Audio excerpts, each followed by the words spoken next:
Hello, BitChute. Cue intro for D Live now.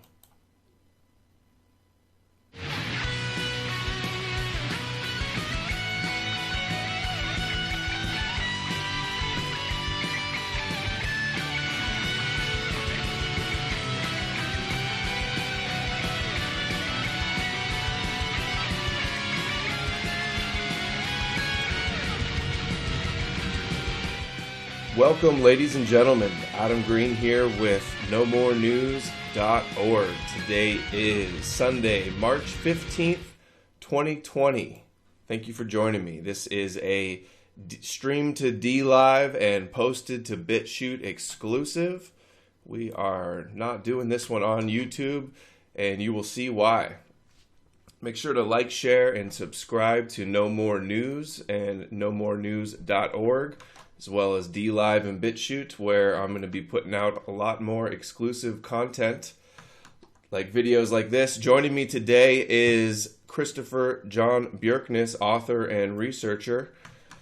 He's got his BitChute channel up as well. He's been doing chronicles of the coronavirus. Looks like a daily video blog about it. And if you haven't seen him, he's got a video I did with him, top trending of the month on BitChute right now, trending month, titled, what was it? Adolf Hitler, Zionist, was Adolf Hitler a Zionist stooge? And then the day after that, or the next week, he did a debate with creator of The Greatest Story Never Told, Dennis Wise. That was top trending for the week. We did that last week on Sunday, I believe. So thank you, Christopher John Bjerknes, for being here. So I wanted to bring you on to talk about this article attacking Yana Ben Danoon. Thank you so much for having me again. We'll go to that article now here to show you guys. LGBTQ Nation. Oh, here we go. Share it. Right-wing minister claims being trans is a Jewish plot to make humanity androgynous. And this came out February 16th. This is the video, the interview with Israeli News Live, Stephen and Yana Ben Danoon. They did on True News, and this was the video that got flagged, that got their channel finally taken down after the ADL and everybody had been gunning for them. And then this was Right Wing Watch, 411,000 views, and there was a lot of articles about it, including this one, and we're going to respond to it. You did a blog on your blog, Jewish Racism, about this, which I have to scroll down a little bit for it. You've been doing, here we go, the Babylonian Talmud states that Adam was androgynous. So we're going to talk about some of the odd things in Judaism when it comes to sexuality, and just kind of a broad Jewish sexuality theme that we're going to share with you guys. Okay, so let's go to the article. And you've been blogging about this for a while, right, Chris? You linked to some past, you've been talking about this for years.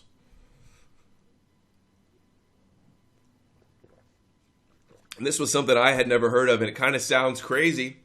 And they attack Yana as if it is crazy. Yeah, I've probably been talking about this for about 15 years.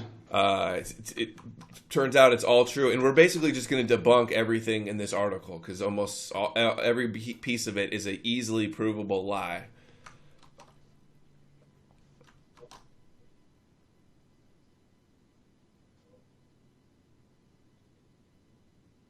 Including the title. I don't think she said that trans people are trans people as a result of the Jewish plot, but rather that they quote her and go like, "Oh my God, can you believe what she said?" But then it's like you look it up and it's true. So we're going to go through that, but let's just play it first for people. It's 50 seconds, the little highlight of it. And by the way, in this interview, what also could have got him censored was they talked about the collaboration with the Nazis and the Zionists as well. In this, did you see that? Yeah, the first time I had you on to interview about your first book, it had like when we did that once, they removed it from YouTube, remember? And then they changed it to, they put it in limited state. No comments, no view count.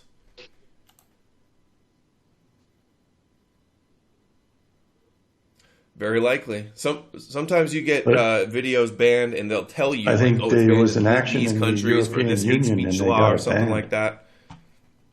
But But anyway, let's play this and then get into the details of the article and go over your blog and some of their own source material to prove it. Here we go.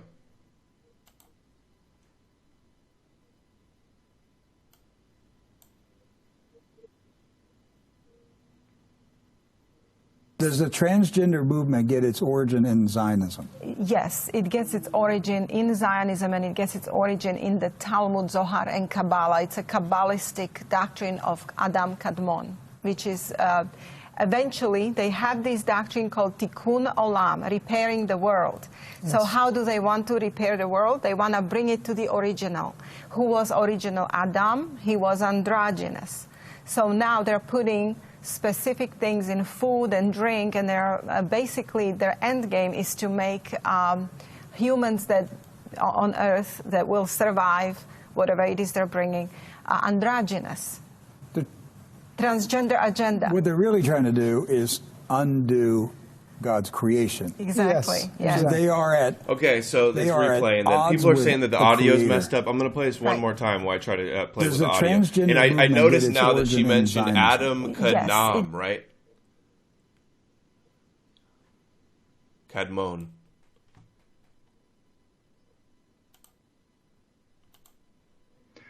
she mentioned Adam primordial form, not the actual physical Adam.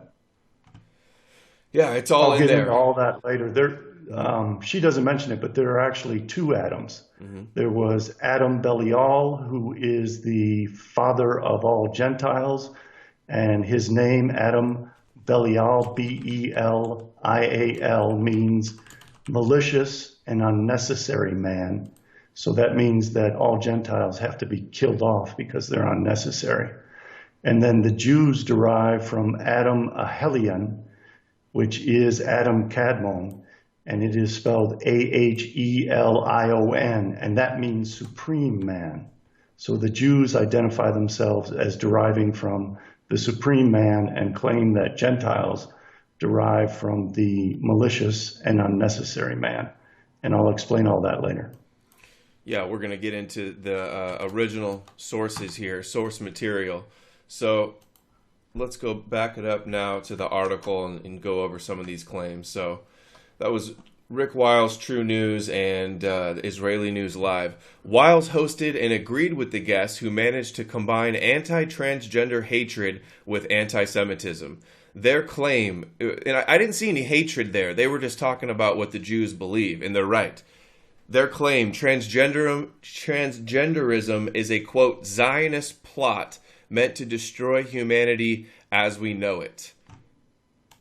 Well, they did phrase it Zionist plot. That's not the most accurate term that I would use, because I think of Zionism as like, the end times and returning to Zion, basically. What it is they believe that Adam had a double face, that he had before and behind, that when he faced one direction, he was male. When he faced the other direction, he was female. And that the story in Genesis of how Eve was taken from a rib from Adam is actually an operation, a surgery that the Jewish God performed on Adam to cut him in half and make both male and female out of Adam. Because Adam was created in God's image and their God is an hermaphrodite. Their God is a hermaphrodite. Yes.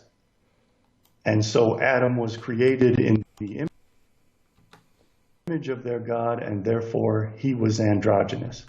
And in Psalm 139, chapter 139, verse 5, it states that man was created before and behind.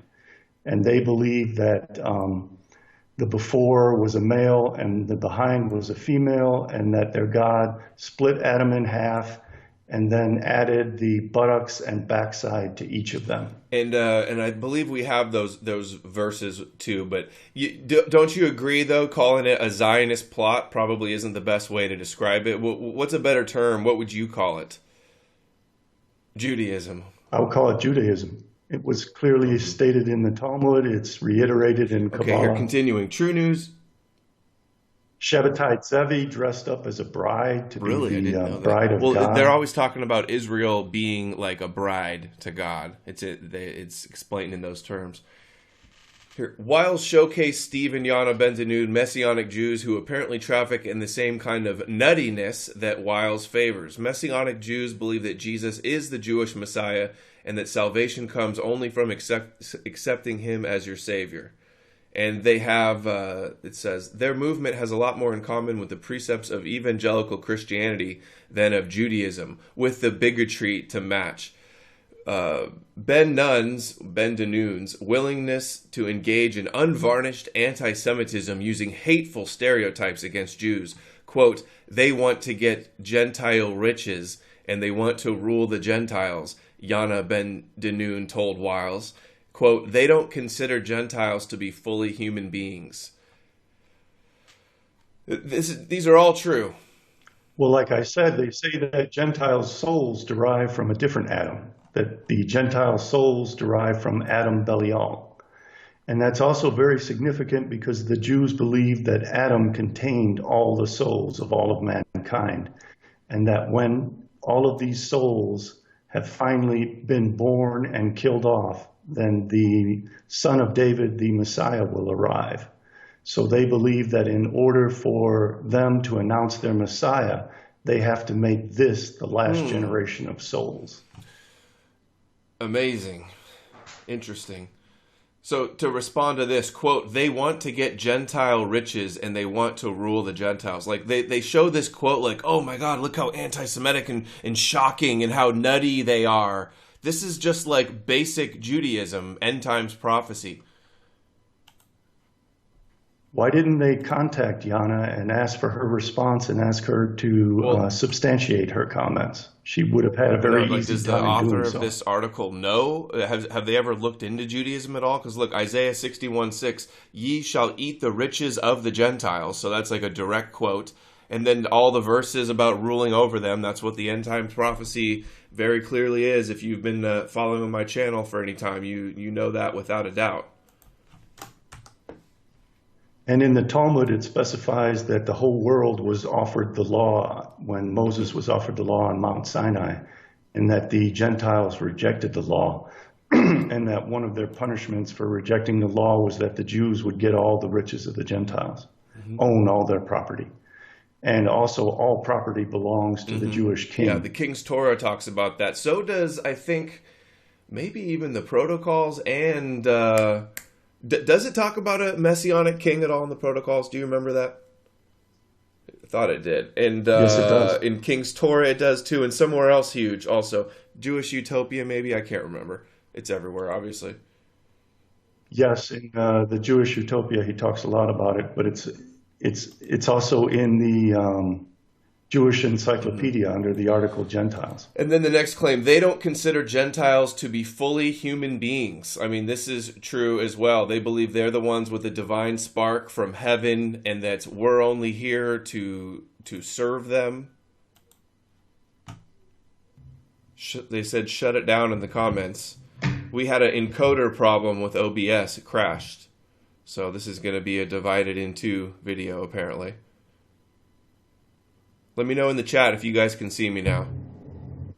But we were responding to this quote, they don't consider Gentiles to be fully human beings.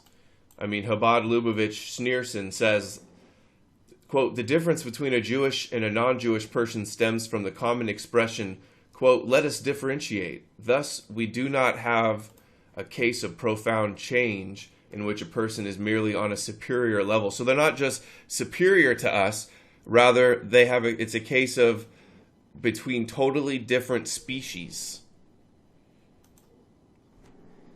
It's even worse than that because they identify Gentiles as evil and Jews as divine, and evil has to be purged and exterminated. Calling it two different species does not imply extermination, but they are after Well, that comes extermination. from being Amalek and Esau as well. No, it's long before them. Amalek and Esau are kind of a parallel to the story of Cain and Abel. The whole thing goes back to Adam, and that there are two Adams. One derived from the satanic shells, which are the Gentiles that came from Adam Belial, and then the Jews derived from the divine spark as Adam Helion. Interesting. So it starts before Jacob and Esau. It's before Cain and Abel. It goes to the creation of Adam. And just another to Jacob and Esau legitimately in the Bible only applies to the Amalekites. What I'm talking about applies to all Gentiles. Now, they play games and they call anybody they want to exterminate Esau, but the fundamental and basis of their racism is found in the story of Adam, and that it commands them that at the time that their Messiah arrives, they must exterminate all non-Jews to correct the devilish impurity in the world. Oh, that's what healing the world means, to enslave and genocide us and have us worship them, basically. So, yes, and to ensure that no more souls are derived from Adam Belial. Yeah. Again, they have this myth that Adam contained all the souls of all human beings, and that eventually all these souls would be born and die. And for the Messianic era to commence, all of the satanic souls of the Gentiles have to perish. In other words, they're going to kill all of us. And this is called for overtly by them with the destruction of Edom that they believe is going to occur, and that rabbi saying that you have to destroy Amalek. It's worse than I'm trying to convey to you that it's worse than the destruction of Edom. It's the destruction of all besides non-Jews. The ones that are going to be Noahides to serve them. Not besides them, all non-Jews. Okay, sounds pretty genocidal. And here's more from the Rebbe, who's just not some random nobody rabbi, one of the most influential rabbis of our generation. An even greater difference exists in regard to the soul. Two contrary types of soul exist. A non-Jewish soul comes from three satanic spheres, while the Jewish soul stems from holiness. Yes, there lies the rub. The souls of non-Jews have to be purged in order for the souls of the Jews to correct the chaos and make the universe right and create the new heavens and the new earth, as above, so below. The God of the heavens of the Jews has to kill off all the other heavenly gods, and the Jews have to kill off all non-Jews. And then the jealous God will reign supreme in the heavens, and the Jews will reign supreme on the earth. There's verses all over the Old Testament talking about destroy the idol worshippers. Anybody that does not worship me, destroy them, basically. So, I mean, this is conventional Old Testament, basically. Mm-hmm. It is the Old Testament, yes. That in Psalms it says that David shall rule over the whole earth. Everyone else will lick the dust. But it gets worse in the Talmud and the Kabbalah because it identifies the soul of non-Jews as coming from a different Adam, an Adam who was satanic and unnecessary. And by unnecessary, they mean destined to be exterminated. And the remembrance of all those souls will be forgotten in the new world. How loving and intolerant. So this three satanic spheres, they're talking about the Kabbalah. Like in Kabbalah and Meditation for the Nations here, it says the tree of life, the Sephirot. So they said we're the number 7 represents the non-Jewish identity, the 7 Noahide laws, to be subordinate to the number 3 representative of Jewish identity. So they literally say in their books, non-Jews are subordinate to the Jews, and that's Kabbalah. Not only subordinate, but evil. And to them, in order to make the world good and to right the damage that was done by the creation of the Gentiles, they have to exterminate Esau is born wicked as well. And that's why we're seeing this plague of coronavirus. They've kicked it off. They want to announce their Messiah, so they have begun to exterminate us. This is only the first plague. Things are going to get far worse. And people have been sitting on their asses. Well, I've been warning them about this for 15 years, but it's happening now. They want to announce their king, and the announcement of their king means the extermination of the Gentiles. I played I have the clip of the rabbi where he says you have to destroy Amalek and build the temple, I think, and then the Moshiach will come. Maybe I'm getting the order a little mixed up, but I know it was destroy. That was from Sanhedrin 20b, where it says that they have to do three things. They have to exterminate Amalek, they have to build the temple, and they have to anoint the king. And it's funny that... I'm not making this stuff up. People, you better start taking this seriously because they have begun to kill us off. This video is talking about a part of their program, I believe, as well. So funny, though, that these guys that are trying to label us all white supremacists for exposing their Jewish supremacy, they're in Congress, they're Jewish, they have the Kabbalah bracelets on, and meanwhile, Kabbalah, Jonathan Greenblatt from ADL, and meanwhile, Kabbalah is straight supremacy. Dude, I think it just froze again. It did. This has never happened before. Charm, right? All right, starting again. Never had OBS crash before, and it crashes back to back. I won't be surprised if it happens again now at this point. Probably need to restart the computer. I don't even know if anybody's seen any of that, but it got recorded. Okay, so where were we? Oh, these people that are Jewish supremacists are labeling anybody that exposes them white supremacists, and that we're the ADL's number one priority, the FBI, Homeland Security's number one threat over even radical Islamic terrorism. It's like Homeland Security and everything after 9/11 was supposedly set up for them, and now they're making peace with the Taliban. They're declaring war on anti-Semites and white people and Esau. Well, in that context, they are talking about Edom. They have declared that America is Edom and that we are Amalekites and therefore we must be exterminated. I'm unable to see the screen of what you're showing.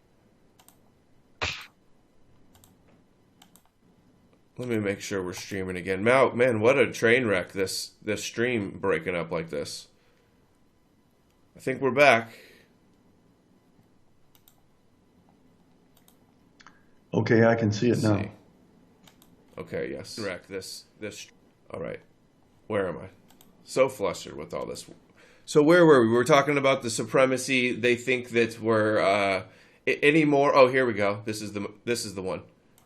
We got to cover this too if we're talking about Chabad and responding to this claim that they don't consider us to be fully human beings. Look at what the founder of Chabad Lubavitch says. And who is this? Can you tell us a little about him? Rabbi Shneur Zalman was the founder of Chabad Lubavitch. And he also advocated the idea that anti-Semitism was good for the Jews because it brought them closer to heaven by segregating. That's in your book. The lead it was the Tsar, under the Tsar, right? Or under somebody else. He's like, when Napoleon got into war with Russia, Napoleon was very good to the Jews. He emancipated them. He tried to take Palestine for them, and he gave them full rights.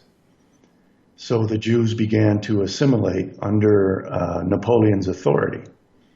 And they sought the aid of the Jews in the Russian Empire. And Shneur Zalman issued his opinion that it was better to support the Tsar, who was anti-Semitic, because then the Jews would come closer to heaven and their God. Even though if they supported Napoleon and Napoleon won, they would receive better earthly riches. So he wanted the more anti-Semitic leader of Russia to win the war instead of Napoleon. And it's the idea of having a good Esau, a Noahide Esau, and the persecutory Esau. And they prefer the persecutory one sometimes, right? Mm-hmm. Because he keeps the Jews segregated, keeps them Jews, doesn't allow them to assimilate. And then the same thing happened in Russia when the Bolsheviks took over. There was something called red assimilation. And the way that they dealt with red assimilation was to create an anti-Semitic form of communism, which they called National Socialism. And the persecution helps them strengthen their Judaism and their Jewish identity. as well. So this... Absolutely. As the Zionists said when Hitler took power, it brought them back which to is Judaism. something that they call for in the town. Well, we're going to do a whole video on that topic. Let's try to bring it back to the Jewish sexual... Yeah. Okay, so Snor Solomon said that there would be 7 Rebbes, and at the end there would be no more Rebbes, and that the last Rebbe was Menachem Mendel Schneerson. And after the last Rebbe, the Messiah would appear. Schneerson is the 7th Rebbe. And in this quote, he was the 7th Rebbe. There will not be another one. And Snor Solomon established all of that. This is what he said. So on the topic, responding to the idea that they don't think we're fully human, says, quote, "It's not that we're not fully human. It's that our souls are evil. That's the point. All this stuff about our being cattle and stuff implies that they're going to allow some to survive as slaves. And that's not true. In order for them to restore order to the universe, they have to eliminate the souls of Gentiles, which they believe derive from the supernal refuge of the shells. They called them shells, and that these were evil shells. Mm-hmm.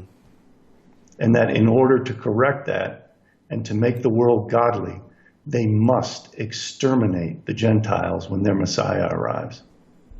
And that's why we have coronavirus." It very well could be.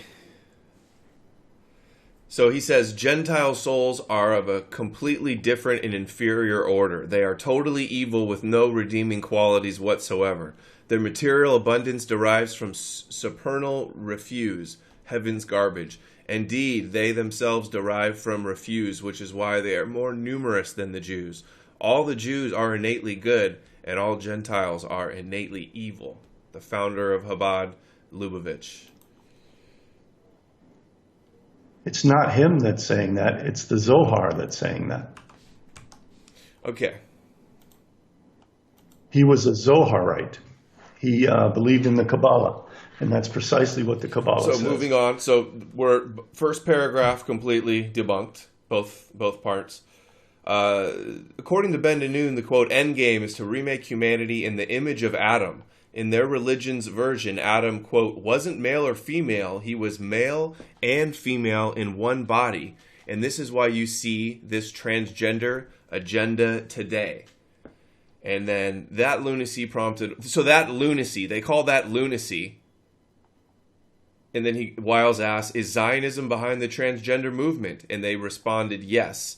And went on to put Jews at the center of an elaborate conspiracy. Quote, they want to bring the world to the original, Ben Danoon said. Who was original? Adam. He was androgynous.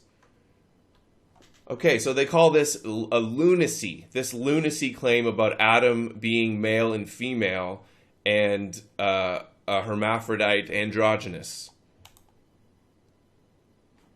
Well, it clearly states in Barakot, folio 61, A to B, and Eruvin, folio 18, that Adam had a double face. He had 2 faces, male and female, and that God divided those 2 to create male and female. And it's more than what it actually expressly states. He was male and female because he was created in the image of God, and their God is a hermaphrodite. So you go face. Rabbi Ben Elazar also said Adam was first created with 2 faces, one male and the other female. It means female face, which God created Eve, and one said Adam was created with a tail, which God removed from him and from which he created Eve. I wonder if they came up with this Adam had a tail because if they have like miscarriages and like because don't babies form with tails and then they go away by the time they're fully developed?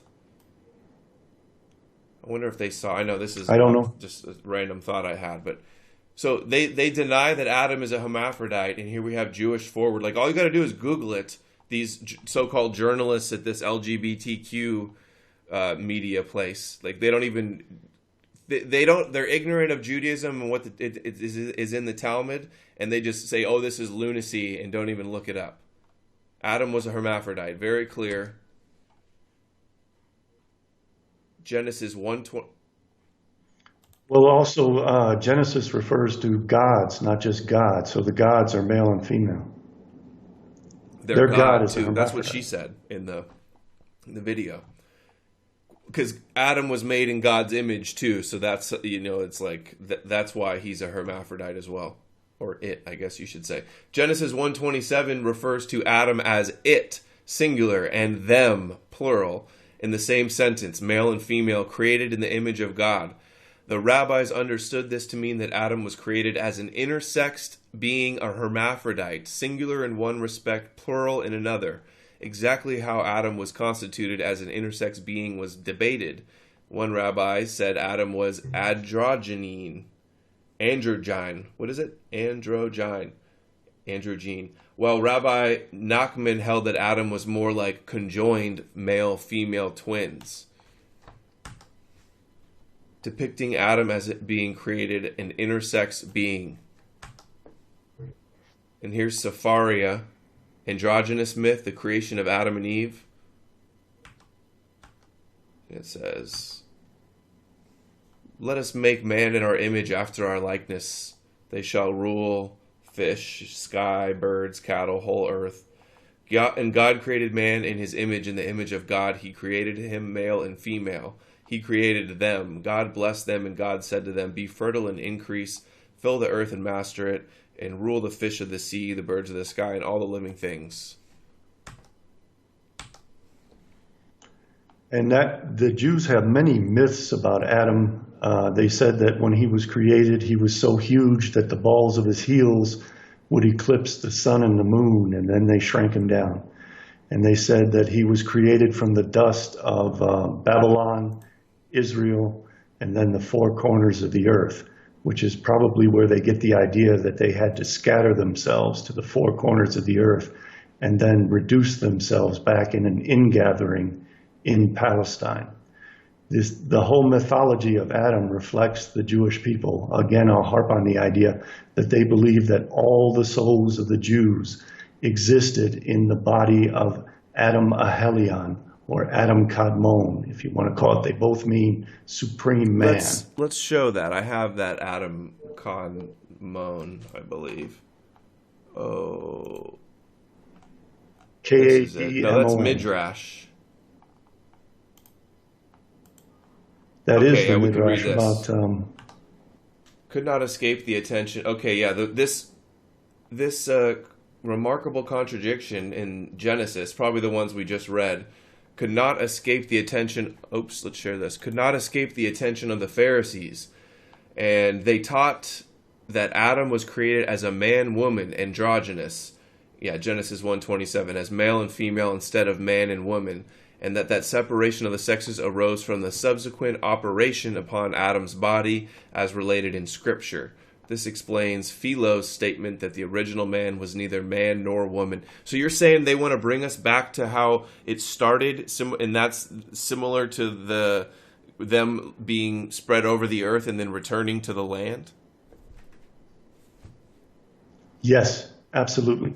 And this whole mythology of logos that the Christians adopted from Philo is the same garbage. So anybody promoting the idea that logos is going to save the world is actually promoting Kabbalah. Logos, as I heard it explained by E. Michael Jones, is that it's like natural law. Like when you're anti-logos, it's like they would consider LGBT or transgender. That's anti-logos because it's supposed to be man and woman. Logos is commonly translated as word or reason. It has a history. Heraclitus was probably the first to employ the concept of logos. Plato employed the concept of logos, but Philo is the one who introduced it into Christianity as the idea of the original cause of mankind being male and female. And that is what the Christians picked up on. It was really the Christians who created Kabbalah, as A.E. White said and as Jacob Frank said. So I strongly urge people to stay away from this concept of logos because it is a Kabbalistic concept that was introduced into Christianity by corrupting the Greek concept of logos, which Heraclitus saw as an eternal flame of opposites creating a synthesis out of a thesis and an antithesis. Oh, this is Adam Kadmon. Logos was originally kind of a dialectic idea, but the Jews have taken that dialectic idea into the idea that their God is a hermaphrodite, so it's both male and female. Well, here it is. This article was Adam Kadmon, and then it has, interesting, it has Kabbalah there as well. Adam Kadmon is anthropomorphic. Lurianic Kabbalah, that's Chabad Lubavitch. No, Lurianic Kabbalah is different. I know, that's from Isaac Luria. where Chabad Lubavitch, that's the Kabbalah they follow. They follow all of Judaism, yes. But Lurianic Kabbalah did not derive from Chabad. No. Chabad Lubavitch did not followed exist when Lurianic. Isaac Luria came first. Yeah, that's Yes. Luria. Okay, so the Zohar. So this is 100%. Philo means original man, heavenly man. No, Philo Judaeus was a Jewish philosopher from Alexandria. And he was at the time of Christ, and the whole Christ myth derives from Philo of Alexandria. He's the one who came up with the idea of putting Greek concepts into Judaism, and that became Christianity. I haven't heard about him. This whole idea of Christ being the Logos is actually the story of Adam Kadmon. It's where Kabbalah comes from. Has Christians anybody are heard of this Adam? Kabbalah. I've never heard of this Adam Kadmon before. Oh, it's very famous. But deeper than Adam Kadmon, I again would like to stress, is the idea that there were two Adams. One for the Gentiles, one for the Jews. Adam Belial and Adam Ahelion. There it is. For the pre-existing Adam or Messiah to the Logos is merely a step. I see here. The rabbis, the spirit of Adam not only existed. They have so much extra stuff with the Zohar and Kabbalah and Talmud. But they've added so much to the Torah. It's funny. Okay, and then there's... That's not necessarily true, because the oral tradition may even be older than the Torah. We don't really know. Here's your blog at Jewish Racism. Oh, wait. Blogspot. You link to a few of your old articles here. You worship Jewish God created in Jews. David Bowie's prayer to Saturn. We're going to talk about that a little bit. And maybe you could do that steinsaltz.org article, because that gives another direct quote out of the creating a Talmud man and a woman. Miracle. In the original creation of the man, the creation was androgynous. Again, what is this website too? Steinsaltz.org. Created two faces on Adam, the first man. He was created both male and female in a single body. It is stated, "You have formed me behind and before." That's Psalm 139:5. That's in the Old Testament. Tehillim. So that's what the word they have for Psalm? Look at when you hover over it, Yeah. it points out that that's Psalm. See, Attributed the to book King of David. Psalms. Interesting. Parts of it are, yes, not the whole thing. Okay. All right. Let's see. Do we have? Okay. And now, hold on. Let me see if there's any more to read here. They want to bring us back to the original. So now they're putting specific things in food and drink, and basically their end game is to make. Jeez.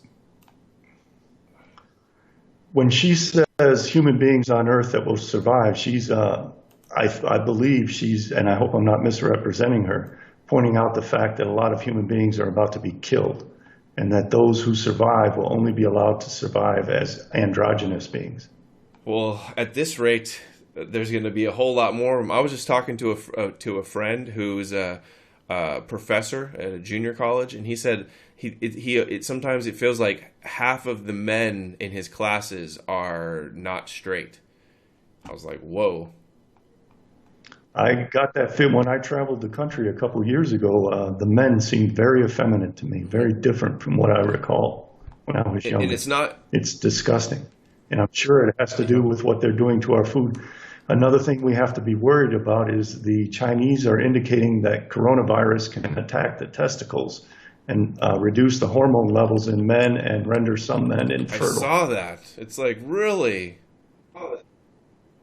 Oh, I just did a search for it. I did corona testicles. It didn't come up. Maybe that wasn't the right search terms. All right. And then it says, what's in the food, things in the food and drink. I mean, that's no question. It's like Alex Jones, they're turning the freaking frogs gay. Male frogs may be turning female thanks to estrogen in suburban waste. I know BPA is a hormone mimicker as well. What is this? National Geographic. Feminized fish, endocrine disruption hormones. I mean, when fetus is being developed and the mother has a bunch of hormones and endocrine mimickers and stuff's very likely could be getting messed up. And they know it too, and they're not really doing anything to stop making those chemicals. What they are really trying to do is undo God's creation, Wiles said. They are at odds with the Creator. For this hate speech, Wiles has been banned from YouTube. Could the president... They're saying that they're going to give Rick Wiles the Presidential Medal of Freedom because he used to have White House journalism credentials. Interesting that they'd say that, huh? It's a sensationalistic hit piece. It's a sensationalistic hit piece, not based on any factual evidence, and they didn't give anyone, evidently, the opportunity to respond. It violates all the ethical rules of journalism. And then they attack her, too, like, oh, look how nutty all this is, and we're just showing you this is, I mean, she's 100% correct. This is what they believe. Like... Mm-hmm. It's even worse than what she said. I don't think she fully comprehends the Jewish mythologies about Adam. And we have this just exploding, proliferating everywhere. It's so obvious that it's not just about tolerance. It's clearly an agenda that's having the social engineers are trying to, manipulate society to drastically change it. And it's the slippery... And they're keeping parents in Canada from stopping doctors from injecting hormones into their children to transition them. That's the state we're in. We're under international plague that was deliberately spread as a biological weapon. And we have governments now taking kids from their parents and making them androgynous. People better start. I have that article. I have that article. Well, we'll show it in a second. But this stuff in the media, and you know who controls the media too, and that's promoting this stuff. The Billy Porter reveals he will play fairy godmother as genderless in upcoming Cinderella. So a genderless fairy godmother is coming out in the remake. And by genderless, they mean and this is the guy that's well known for wearing like suit dresses. He goes to like award shows and wears like the dresses. And James Perloff shared here, after a 17-year hiatus, PBS is public broadcast, so like tax dollars funded, is bringing back immensely popular children's show, Clifford the Big Red Dog, but lesbian moms in the reboot. It's terrible what they're doing to our children. I cannot imagine why people aren't fighting back against this. It's incomprehensible to Just me. like fighting back against Jewish supremacy. You're smeared and you're deplatformed, and the media is lined up against you. Incredible odds. All the more reason to fight back and organize politically before they kill us. I hope this coronavirus is a wake-up call to people that they are going to kill us. Wake up to that fact. Wake up to that fact. After 50 years, it's past time to bring human LGBTQ plus characters to America's Sesame Street. Again with the children's trying to indoctrinate them from a young age. Sesame Street is going to have it. From their perspective, they are casting demonic spells on the American people so that the God of their Jewish God turns against the American people and destroys us. They're trying to as an recreate abomination. Sodom and Gomorrah to be destroyed. Absolutely. I don't think they're trying to create us in the image of Adam. They're trying to get us to destroy ourselves and to turn all supernatural protection against us. Disney unveils first official animated LGBTQ plus character in Onward. After promoting LGBT character, Disney's Onward has worst opening box office in Pixar history. I guess the parents aren't loving it so much. They're starting to realize this seems a little targeted. Here is Saved by the Bell, one of the most popular shows for like preteen people. Reboot to feature transgender teen in lead role. They're doing this to our kids. What are we going to do about it to stop it? We have to do something about this to get this to stop. We are parents. We owe it to our children. They want it to just be like pervasive everywhere, to like not even to just be the new normal. Even though in real life it's an extremely small percentage. It's like every movie, every show you turn on, and it's like they're always there. Like, and this is. But they have flipped the concepts of sin and shame on their heads. And they are saying it is a sin to criticize this, and those who criticize this must be shamed. And we have to stop that process. We have to insist that what they are doing is sinful and shameful, and that they should be ashamed of themselves for doing it, and that we have the right to stop it and keep it out of our lives. Just as they did with racism. They said that it was sinful and shameful to stand up as white people and be proud of yourselves. They are doing the same thing to normal heterosexuality and being a human being, a normal, natural human being. They are saying that you should be ashamed of yourself if you're normal and natural, and you must be perverse in order to not sin and to not bear shame. You can't not think of redemption through sin when you see where we're headed. This is probably the most appalling example, is this young kid, like 11 years old, on ABC, Good Morning America, being a cross-dresser, and all of these adults like encouraging it. And then think of all the children around the world that end up seeing this kind of thing, and how many more people it persuades and influences to kind of follow this behavior. You know, monkey see, monkey do. And they are conditioning you to feel ashamed when you experience disgust. Go ahead, you can talk. I can't watch this. This is vile stuff. I mean, this is out of the belly of hell. They are completely corrupting and destroying our society and ruining our children. And parents around this country are sitting on their asses and letting it happen. Be human. Look at this. Fight for being a human. Just shy of 1 million views on Good Morning America. They have 3,000 thumbs up and 53,000 thumbs down. So when are they going to do more than clicking on a frickin' thumbs down button? When are they going to demand that this garbage be taken out of public life? I mean, if people were, we should. You couldn't even boycott ABC. They're so big and diversified. Like, even if they were boycotted, like, I don't know, if people organize a boycott, anybody that promotes this, except it's the other way. You know, every big Fortune 500 is, changing their logos to be rainbow flag, which, just happens to be the same symbol as the Noahide laws. But if 1 million people marched in front of ABC buildings saying they should be ashamed of themselves for their disgusting behavior, it would make a difference. It would show all the other people in the country that they should not be ashamed for being normal, and that this disgusting crap should be taken out of public life. I mean, look at this. All these drag queens. It's like we're in Hunger Games. I don't know if you saw Hunger Games. It's like we're in hell. They are making the earth a hell where the perverse and the unnatural are dominating, and it is a sin to not be perverse, and you should be ashamed if you're normal.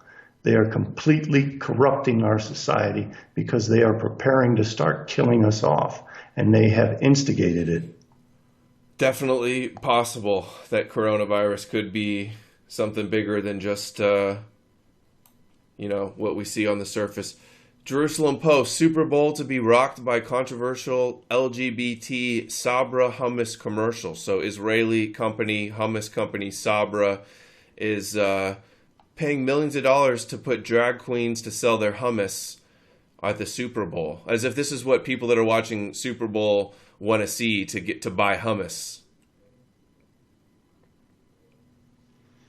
It repeatedly states in the Old Testament that homosexuality is forbidden and that they should not have shrine prostitutes, etc., etc.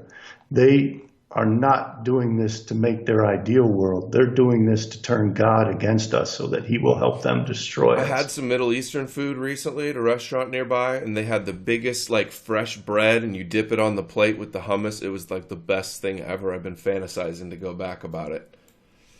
Just had to share that, I guess. Okay, here we go. Tel Aviv Pride Parade held with 225,000 attendants celebrating LGBTQ. Not quite as many that there was almost 1 million for Ovadia Yosef's funeral, but they can get 250,000 out there for the LGBTQ Pride Parade. Well, let them become as corrupt as they want. Let's keep that crap out of America. You got to think that the Orthodox rabbis hate this over there. Of course they do. You don't see any Orthodox rabbis in that crowd, do you? I do see, or this isn't Orthodox necessarily. After endorsing same-sex marriages, a U.S. Orthodox rabbi performs his first. So they're doing gay marriages. Oh, they're definitely leading the movement by example. Yeah, they're often at the forefront of radical movements. So, by their own admittance, they say that. But calling those people Orthodox Jews is a misnomer. They're not really Orthodox. And they're certainly not ultra-Orthodox or Hasidic. They're against it, for them at least. So this is, but let's go back to here first.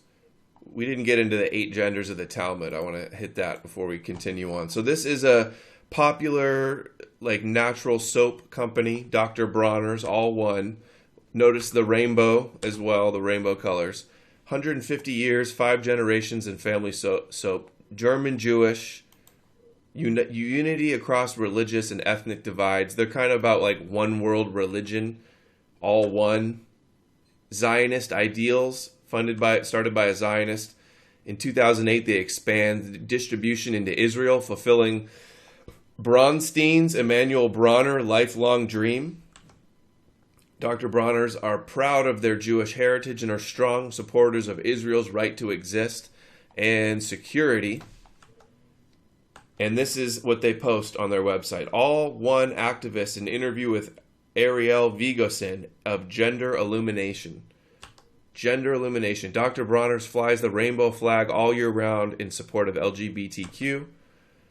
And they support this group, Gender Illumination, to explore, transcend binary thinking in society. There she is. There's the spokesperson one with her get up, her genderless. See the star too? It's a Star of David, basically. And her little fairy wand. I'm surprised she doesn't have a Star of David on there. Just a regular pentagram. Well, the pentagram is a symbol for Saturn. Yeah. As you'll see if you look at David Bowie's video Black Star. And Baphomet it's the Black as well, Star, too, Saturn. has the pentagram on it, which Baphomet is androgynous also. And it's the Sabbatic goat. And it also represents the Rothschild family, the 5 sons of the Rothschilds. It has 5 points. So this woman, Vigosin, works part-time for Dr. Bronner's, running in-store demos in advance, and then she runs Gender Illumination from her home office in Berkeley, California. Gender Blender Smoothie Party and Safer Space Play Parties. And rituals, their true gender identity, all this blah, blah, blah. I have always believed that gender is more expansive than society lets it be. And then... Well, that's the issue. Why does this small minority of freaks dominate that's now? Who controls... because they're kind of... I think they're prone to art and being in theater and theatrical. They kind of... and people just consume so much entertainment. I think that's one explanation of it. I think they're being heavily promoted and thrust forward, and that there are probably many homosexuals who are disgusted by it as well and don't want this happening. They definitely are promoted. Certain ideologies are promoted and others are systematically suppressed. She says, this is the important part, though, why I'm talking about the soap company at all. In addition, through my activism on many issues, from the environmental justice to racial justice, to economic justice, to gender justice, I have met amazing elders, aka rabbis, and learned about ancestors that have paved the way for my existence as an out and proud genderqueer being, and now part of my work is to pay that forward to the next generation. So her ancestors... Notice the word proud, proud. Instead of being ashamed, they're proud. And we who recognize that they are engaging in perversion are supposed to be ashamed and not proud. They have flipped the concepts of sin and shame on their heads. And here's the most important part. Another huge part of her gender journey has been digging into her own ancestry and learning what her ancestral background teaches about gender. As a Jewish person, she studied the 6 genders found in Talmud, and she's excited to know that there is historical evidence in her own background of humans living outside the binary. So 6 genders in the Talmud, it's connected to a Zionist company and promoting this multiple genders. And then I saw this the other day, the 8 genders in the Talmud, Jewish Telegraph Agency. And here they are. Do you know the specifics of these? Me neither. No, I haven't studied that. Zakar, this term derived from the word for a pointy sword and refers to a phallus. It is usually translated as male. The term crevice and probably refers to a vaginal opening. Androgynos, a person who has both male and female sexual characteristics. The Mishnah and the Talmud. Adam apparently is this, I think. In classical Midrash and Jewish law codes. Tumtum, person whose sexual characteristics are indeterminate or obscured. Just because it's in the Talmud doesn't mean that it's condoned in the Talmud. It may be, but it also may be condemned. And she's using this as justification that it's all kosher. A person who... Yeah, I suspect you're right, Adam. I don't think... in my studies of Judaism, I have not seen them promoting homosexuality or androgeneity among their own people. A person who identifies as female at birth but develops male characteristics at puberty. A person who is identified as male at birth but develops female characteristics and is lacking a penis. Naturally, okay. Well, now, it is true that they had shrine prostitutes who were male and homosexual, and they had so many of them that the Old Testament condemned the practice. Yeah, we're going to show some of those talking about the prostitutes in the Bible as well. So next, I wanted to show this because I find this interesting. This woman is the show Bravo and Watch What Happens Live with Andy Cohen. It's, Bravo is one of a big Jewish network that has... it's very pro-LGBTQ. They always have on, this is his rabbi. She's a lesbian rabbi.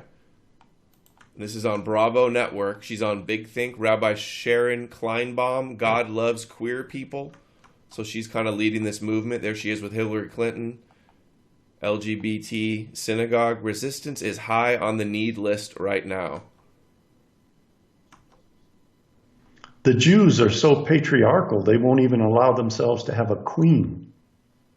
So I don't think that this is real Judaism. There's something weird. It looks like a Chabad Lubavitcher, but an Orthodox rabbi has gone to meet with her congregation, and he tries to give them counseling or support, but they're not okay with it. Here, Elliot Kukla, gender transition. How Hasidic rabbis help. Okay, here before we skip on to that. Let's show, this clip is from that same network with this lesbian rabbi on. And look what else they're promoting, which this isn't an accident or just some spontaneous thing. This is just a Chabad Lubavitch rabbi stopping by, putting on the fill-in, the black cube on the head. Am I just paranoid, or is it odd that that network has that scripted Chabad Lubavitch, we want Moshiach now line injected in there, and they're also heavily promoting LGBTQ? Well, we have to realize that the Talmud says that the Messiah can only arrive when the world becomes completely corrupt or when all Jews become completely religious. So they are presenting in that clip that dichotomy, that either for the Mashiach to arrive, everyone has to become perverts or everyone has to become righteous. And they believe it is much easier to make everyone perverse than to make everyone righteous.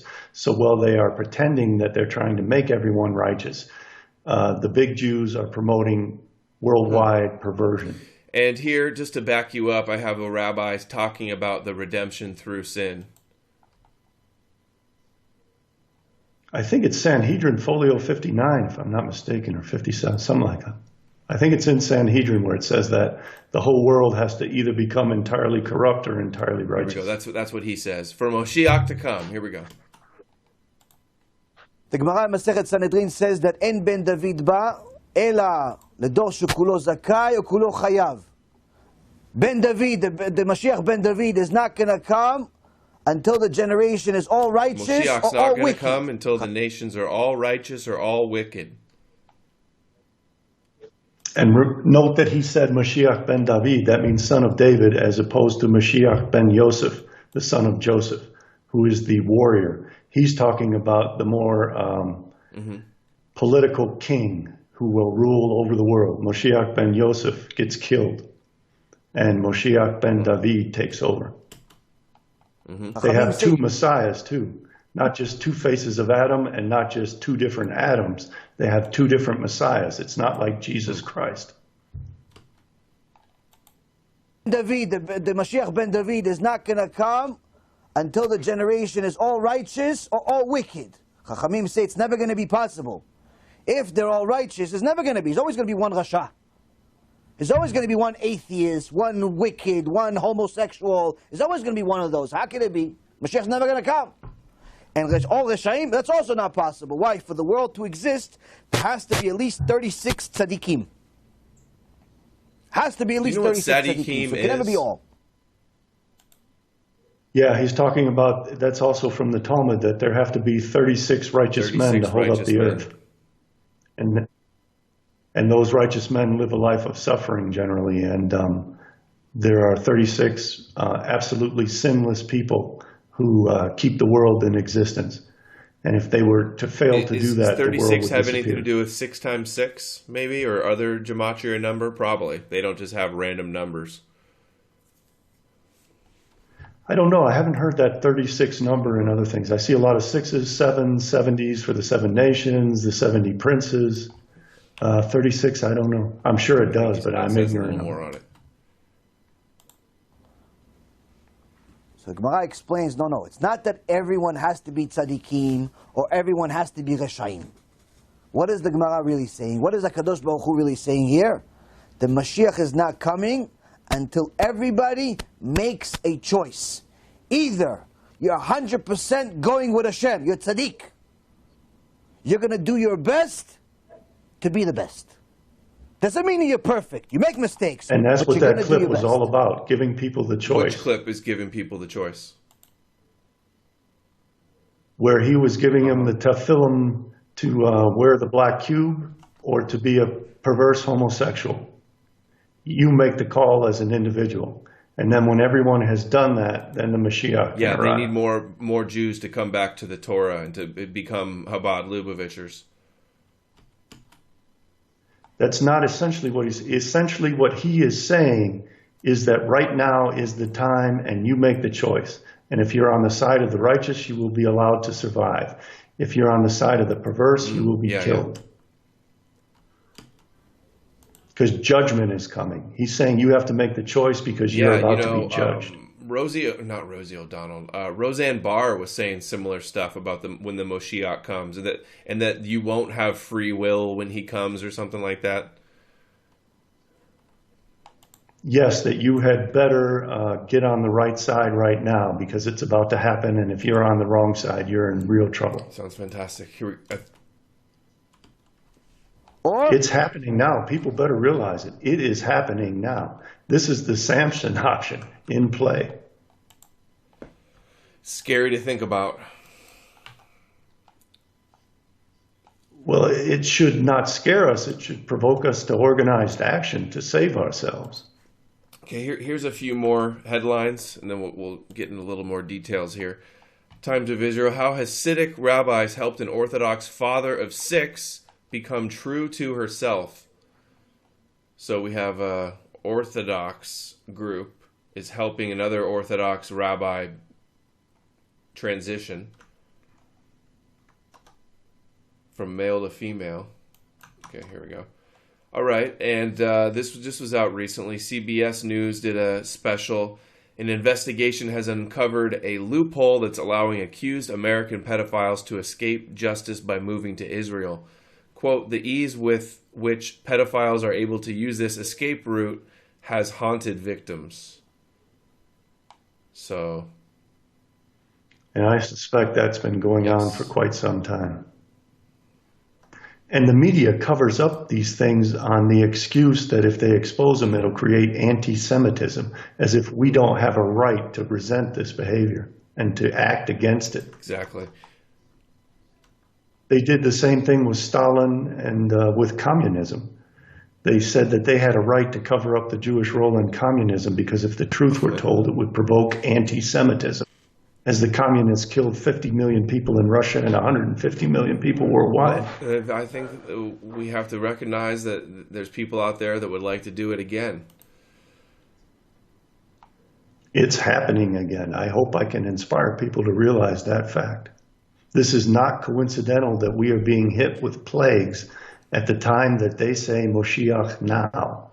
It has to do with the idea that they feel obliged to end the souls of Adam Belial, of the Gentiles. The Gentiles have to come to a final end so that the Mashiach can arrive. Thousands of slaves in Israel, global study finds. They're not the worst on the list of the global slavery index, but the problem still persists there. As many as 8,500 slaves, according to new comprehensive study of worldwide slavery. And one of the places where they get most of them is from the Ukraine and the Slavic countries, where they committed the Holodomor under Lazar Kaganovich, where he killed 11 million Ukrainians. The blonde chicks, Eastern Europeans? Yes. Mm-hmm. Well, Ukrainian women are lovely women. This is a story out a couple months ago. The ex-aides of a messianic sex convict rabbi fight from within to cast him out. So even after he was abusing his cult members and he went to prison, they were like waiting for him when he came out. Seen as a modern cult leader, seen as a Shabbatai modern Sabbatai Zevi. Well, the Frankists were very sexually perverse. They used to hold orgies in hopes that they could breed the Antichrist. Prominent. They would literally wear masks so that the women would not know. Oh, that's where that eyes wide shut rituals come from. Yes, it's a Frankist practice, and the communists Prominent sex offender Rabbi Berlin arrested in Jerusalem. 200 complaints alleging systematic exploitation of the desperately ill. Protesters clash with police during arrest of leader of cult-like sect. It's a crazy, if you read all the details of that, it's crazy. Here's the article you referenced earlier. Court backs trans teen who feared being stranded by father's bid to stop transition. Allowing children, giving young children hormones to change their biology at a young age. And like going, your 3-year-old says that your 3-year-old boy says that he's a woman now because, he saw something on TV real quick and he got confused what he learned at school or somewhere. If that's not Who child would let abuse, a young what is? child do that? I certainly wouldn't. But why are we as a society letting it happen? We are letting it happen because we're not doing enough to stop it. Here's the forward, another perverse act, and basically, not really pedophilia. I think it's a different, not pedophilia. If it's a baby, a newborn infant, it's probably a different name for it. But in the last 6 months, and this is just recently, this is March 1st, beginning of this month. Again, the stories like this are still coming out. In the last 6 months, 4 babies got herpes as a result. As a result of what? Although all are recovering after receiving antiviral drugs in the hospital. Oh, it's okay, they're recovering. Well, the practice is that the rabbi is supposed to suck the wound on the penis after he performs a circumcision, then spit the blood in a cup of wine and let everybody drink it. That's this beautiful religion of Judaism. And when the rabbi does that, he transmits herpes to the baby, that poor innocent child, and often causes the death of that child. I did a video all on... What a barbaric, I know. sick And I don't even practice. think there's any... It doesn't even come from the Torah, I've heard also. I'm not sure on that, but I did a whole video on circumcision. It's definitely in the Talmud. It's in the Talmud, yeah. suck the wound. Not the Torah, though. And look at this headline. But the circumcision itself is a genital mutilation, and that that's is true. in the Torah. This is covering with this headline for what caused the herpes. Like, the headline should be, Rabbi sucks genitals and gives herpes to kids. As a result of what? They don't even say. They don't say here either. And they Then that poor baby, he does it when the baby is cut open and wounded so that all his viruses and microbes and bacteria can enter into that child who was just born. It's so sick. Seriously. And we're the evil ones for talking about it and expose it. You get censored. You're an anti-Semite. Again, with the inversion of what's really moral. Sinful and shameful. It's well known LGBT was huge in Berlin, in Germany. Oh, definitely in the Weimar Republic it was. It still is. And in Hamburg, they have something called the Grosse Freiheitsstraße.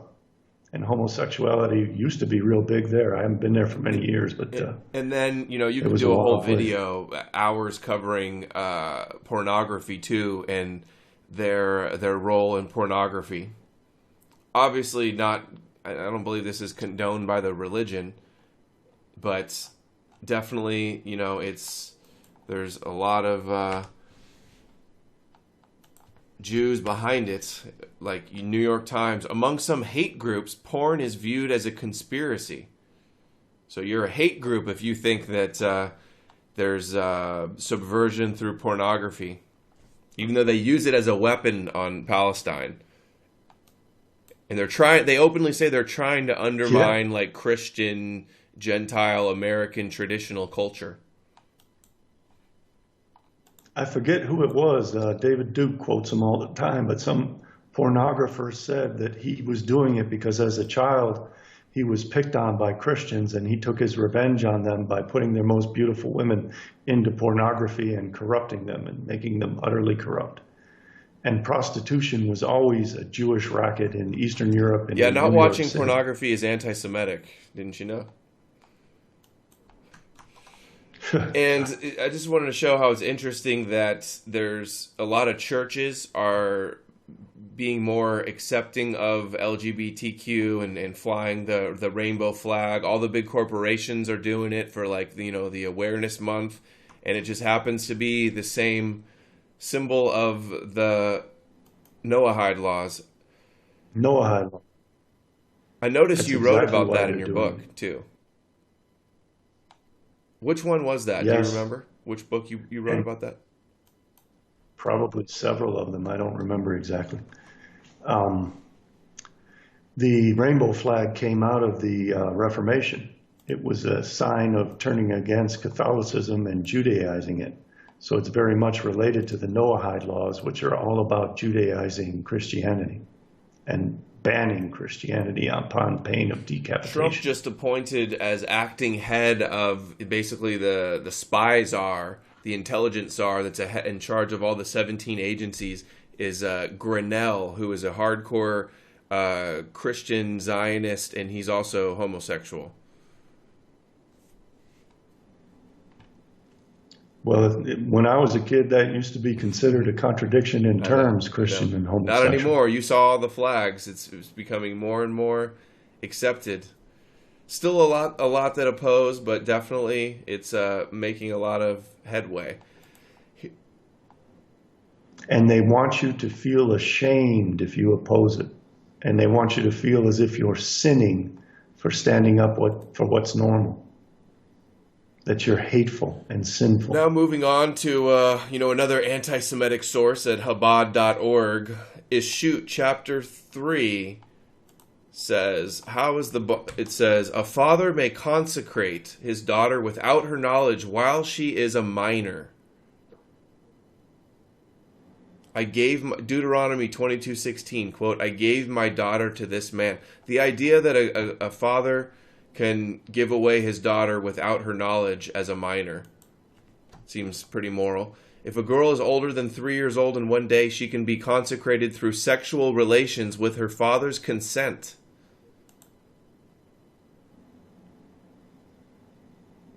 That's all in the Talmud.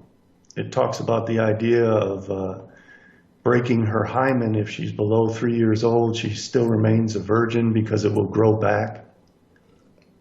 Or if a boy is a child and has sex with a woman, it doesn't matter. It doesn't count as adultery. They have all kinds of perverse laws. They were very look. If they're older than 3, if she's below the age of 3, then the consecration. And I want to look up consecrated just so I know consecrated. Let's see what it says. Of a church or land having been made or declared sacred. Consecrated. I think it means like get married through sexual relations. Is that fair to say? Consecrated is marriage?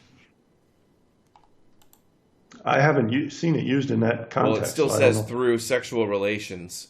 Talking about 3-year-olds, it's okay for a 3-year-old in one day to have sexual relations, and the father's okay with it?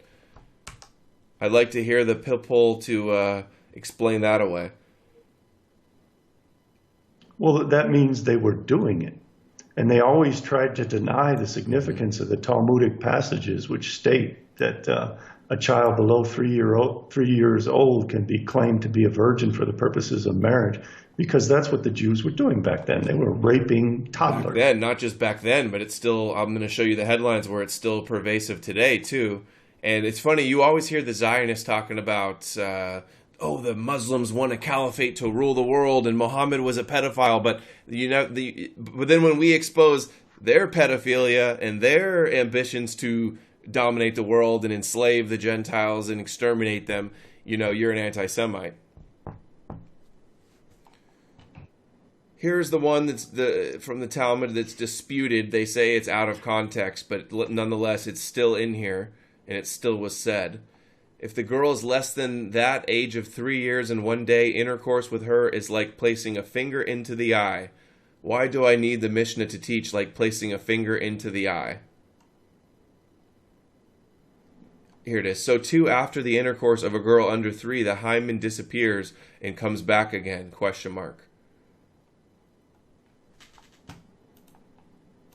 And here we have, for the age of 3, the relations are not considered sexual in nature. This by no means insinuates that they are insignificant or potentially harmful, only that they are not sexual. So that's their little disclaimer here. That's exactly what it indicates. It indicates that if it happens, it can't be used as a reason to deny a marriage to a girl because her hymen will have grown back. In no way does it condemn that sexuality. It encourages it by saying that you can get away with it because then that child can still get married as if a virgin. It is condoning it. It is promoting it.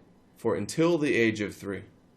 Just as the Talmud says that if you want to sleep with a prostitute, put on a costume that will hide you and go to another city and do it there, because then people won't know that this Jew has even in the sinned. religious community, you know, their doctrine is opposed to it, or actually, I should say their doctrine is opposed to LGBTQ, but not necessarily to child abuse. That's in the doctrine apparently. But here we have Guardian: silence and self-rule, Brooklyn's Orthodox child abuse cover-up. They think that Gentile laws have no jurisdiction over them, and that everything is handled according to their laws and between their rabbis in private. Absolutely. And it is forbidden to a Jew to turn in another Jew to non-Jewish authorities, and Jews are permitted to lie in non-Jewish And a nation courts. within a nation too, right? That concept. Absolutely. They wanted to have their own independent state in Poland so that they would not be subject to Polish law, so that they could have their own law and follow their own laws. And they are encouraged to subvert Gentile courts. Right. Subterfuge, is that the word that they use for it? I think it's subterfuge. It would certainly The be New Yorker, appropriate a to sex use that abuse word. scandal in the Hasidic community. That's in Chabad Lubavitch in New York. Newsweek, child abuse allegations plague the Hasidic community. That's just 2016. This Hasidic picture book teaches children about sexual abuse. So they have books for their children to talk about abuse. Meanwhile, look at what kind of books they're promoting for the wider Gentile culture. Your typical, Yeah. double standard or hypocrisy. My two mommies and my two daddies. Israel's and ultra-Orthodox community tackles the issue of sexual abuse. Sure they are. I actually saw a video of a recording of a rabbi doing some nasty stuff pretty recently. I don't have it ready. Study finds widespread history of sexual abuse among formerly Orthodox. Rabbi charged with sex abuse to get 1 year of counseling, no prison. 2 accounts of sexual penetration of a foreign object of a minor and no prison. The people who want to become Noahides better pay attention to this, because they're signing up to be the sex slaves And of following these perverts. the Talmud doctrine of these Chabad Lubavitch rabbis. Ultra-Orthodox shun their own for reporting Yes. child sexual abuse. So they even reporting out, they consider that a sin. To expose child abuse is a sin in their eyes. And they're the moral ones that are going to heal the world. That's funny. But again, when you report child sex abuse, it goes into the Gentile courts, and they say that's forbidden, and they use that as a pretext to keep their pedophiles untouchable. These are the moral high ground that they have, that they're going to tell Gentile culture and Christianity and Islam and all the other religions they're going to be a light unto the nations, and meanwhile they're covering up sex abuse in their own communities. Well, they say you're going to boil in hell in excrement if you contradict a rabbi. And that's why they say that Jesus is boiling in hell in excrement and semen, because he contradicted rabbis. They have this extreme arrogance that the rabbis had an argument with God and defeated God. So they certainly feel that the rabbis are above any law. They do feel like they're and are above untouchable. God, And right? that's a huge part of And it. here's Australian Chabad rabbi resigns over sex abuse scandal. It's funny that you always hear Jews and people in media talking about the Catholic Church and their pedophile problems, but you don't hear much about the Jewish problems. And how many of those pedophile priests are crypto Jews? We may never know. Okay, so a little bit more. And I'm not making excuses for Catholic pedophile priests. They should be executed, in my I'm opinion. not making excuses either. I'm certainly not trying to excuse them or redirect the blame that they have for themselves. Let's see here. We still have a few more. Okay. So a little bit more into some of this weird stuff. This is the Moloch that they had at the Vatican. Canaanite. And Moloch is Saturn worship. It's what the Jews practice. And it was, Molochs also had those shrine homosexual priests. So you can see the eye and the seal of Solomon that's on there. And I don't call it the Star of David. I call it the seal of Solomon because Solomon's temple, who's...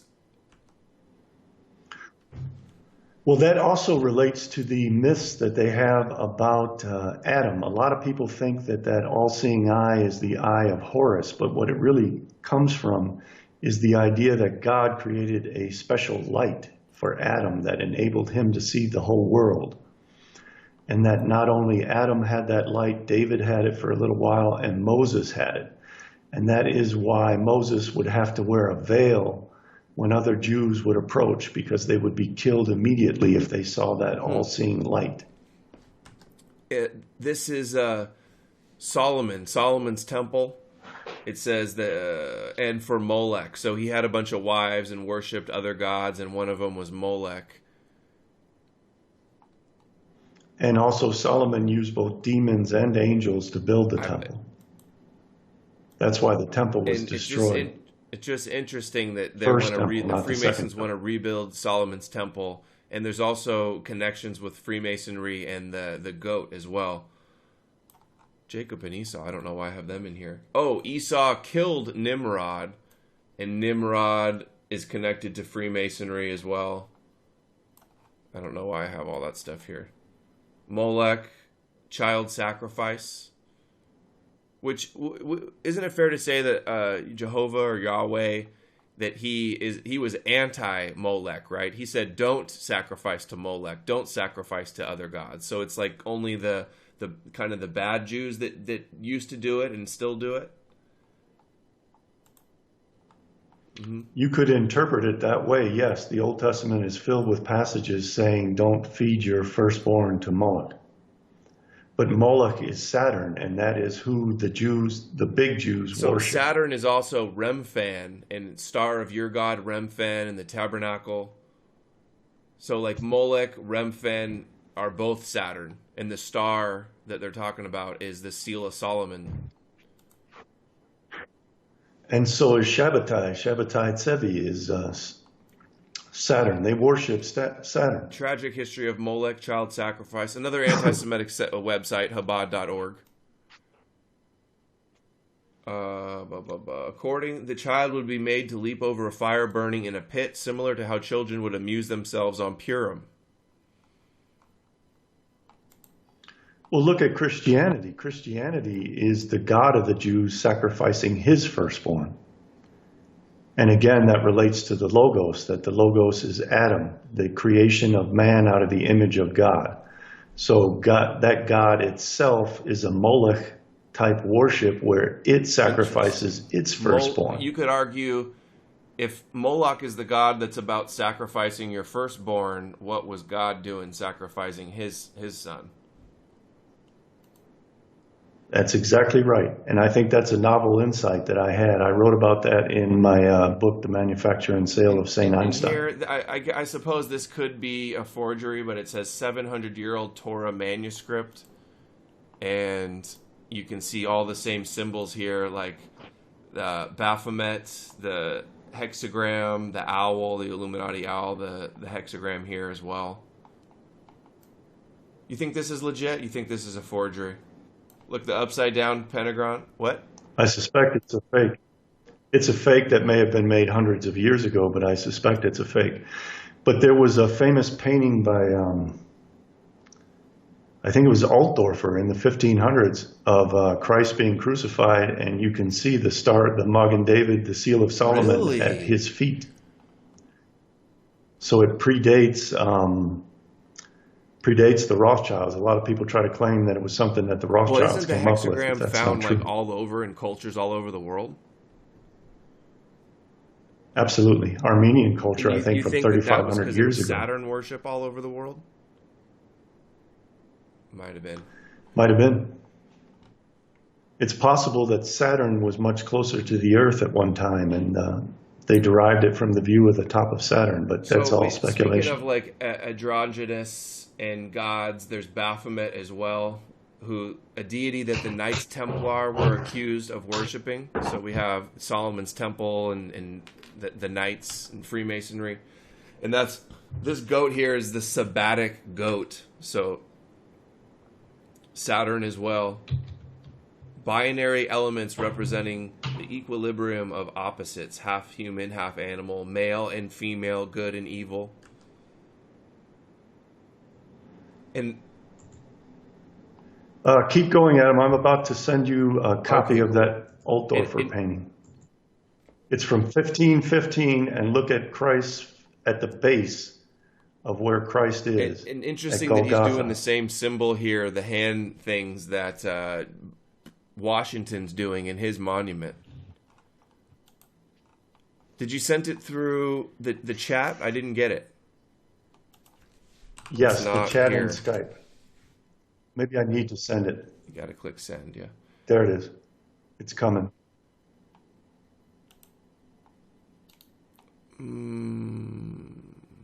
Look at the base of the cross and you'll see the seal of Solomon. Wow. There it is. And who drew this? When?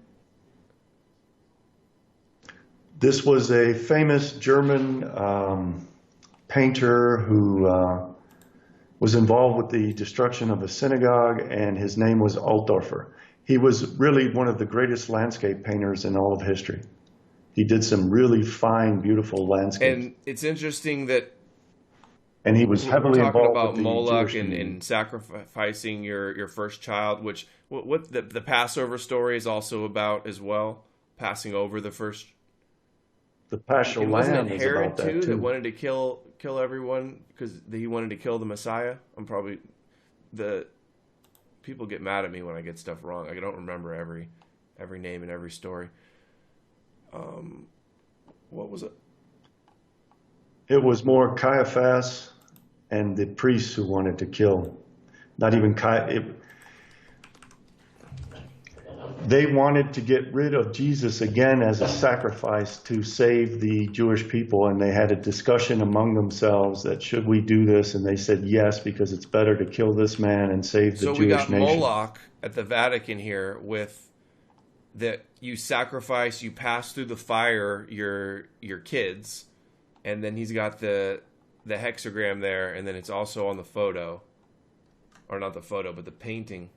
If you look at the face of Moloch, they said that that's what the children would look like when they consumed them in flames, that they would have this divine laughter because their skin would pull back their face and make them smile and laugh. Who is writing stuff like that? Who is doing this kind of thing?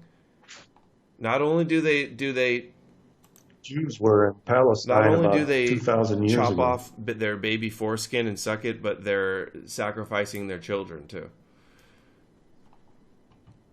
There was a woman on Oprah who said that she came from a Jewish family where they would have the women become impregnated and give birth to children. I have that. We're going to play that here in a second. It's one of the next clips. So also just wanted to point out that Baphomet is the Jewish church founder, preaches the art of satanic social change, and their symbol is Baphomet as well.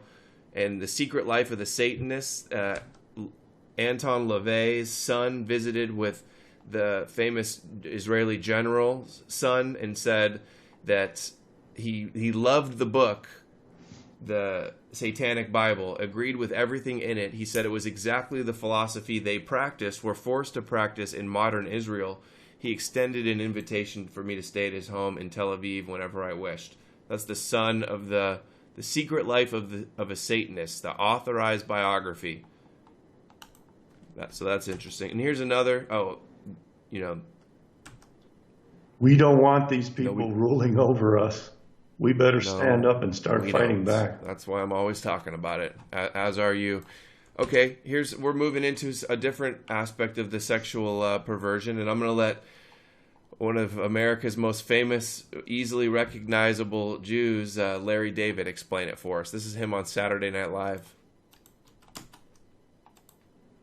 So, a lot of sexual harassment stuff in the news. This is the peak of Me Too.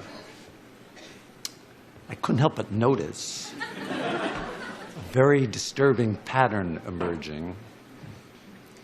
which is that many of the predators, not all of them, not all, but many of them, look like you are Jews. Many of them are Jews. So funny.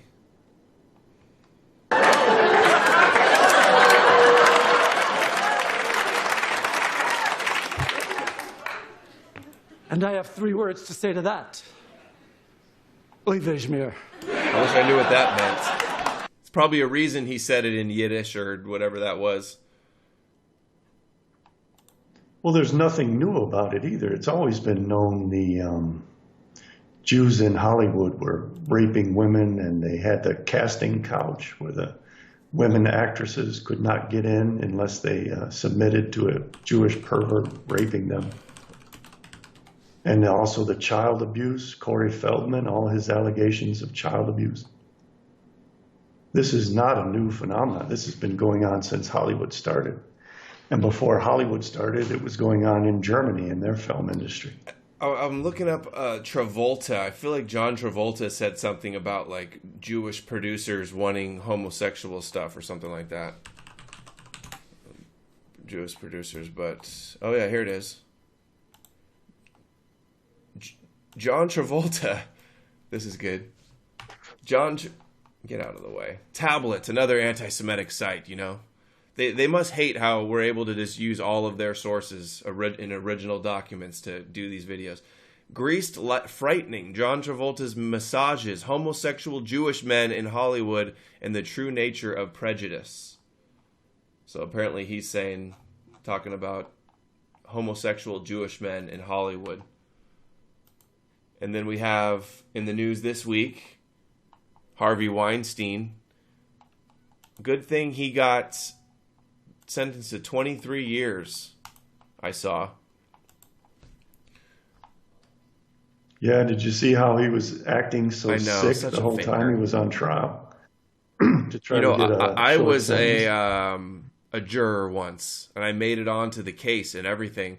And there was a similar person who tried the same thing with the walker, and then I saw him another part, like in the parking lot, and they were like walking just fine.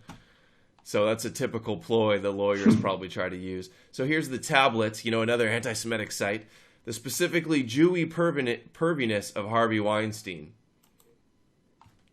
So he liked the young shiksas like the other woman talked about in Hollywood.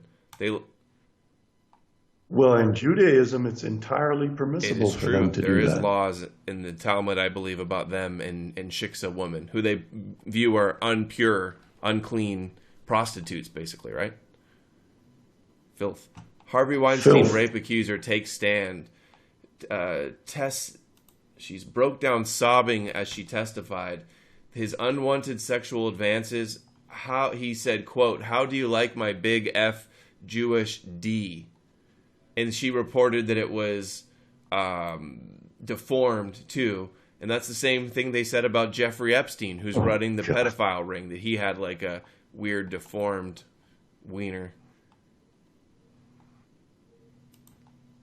I can't even discuss it. It's so disgusting. And these poor people who are subject to these vampires. And we as a society stand by and let it go on. What they're doing to these girls, they're going to do to our children en masse.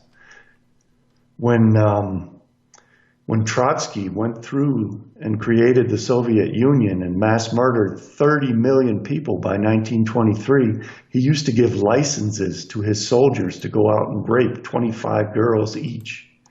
And they would create dormitories where they would house the soldiers, and they would round up all the young girls from the city and put them into these soldiers' barracks and gang rape them.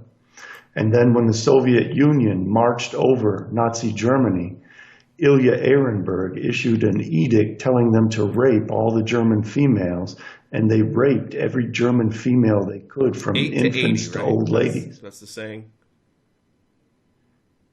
I think it was much younger than 8 and probably older than 80, but yeah. So Epstein blackmailing politicians with their underage sex ring, blackmail ring, connected to Mossad and Mega Group and all the people who want to blackmail leaders, and basically gets away with it. The media goes along with the cover-up for the most part, and...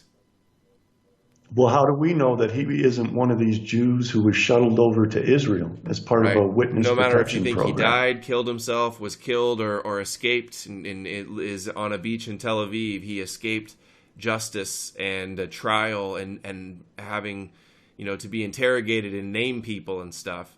And it happened on Trump's watch, too. They go, oh, Trump arrested him. No, it happened on his watch, and Barr is implicated as well, I believe. And, Trump's totally in that network. And before Epstein, it was Roy Cohn. And the blackmailing of J. Edgar Hoover. Was that who it is? Yeah, J. Edgar, the head of the FBI. He was dressing up like a woman. That's J. Edgar Hoover. And then we have the other mega group sex ring with the Bronfman daughters, who pled guilty in the Nexium sex cult case, leaving leader to stand trial alone. Roger Stone was also a lobbyist for them as well. The Seagram liquor heiress, the Bronfman family, who are heavily invested in media and liquor, of course. Liquor gangsters. I think there was also something going on with Willis Carto. I remember Michael Collins Piper used to talk a lot about the Bronfmans. Yeah, as if they were a mafia with family. Meyer Lansky. And Yeah. the Edgar Bronfman was head of the World Jewish Congress. Okay, Dennis Haspert, too, just to show the Speaker of the House, Republican. They had blackmail of him over raping some young boys.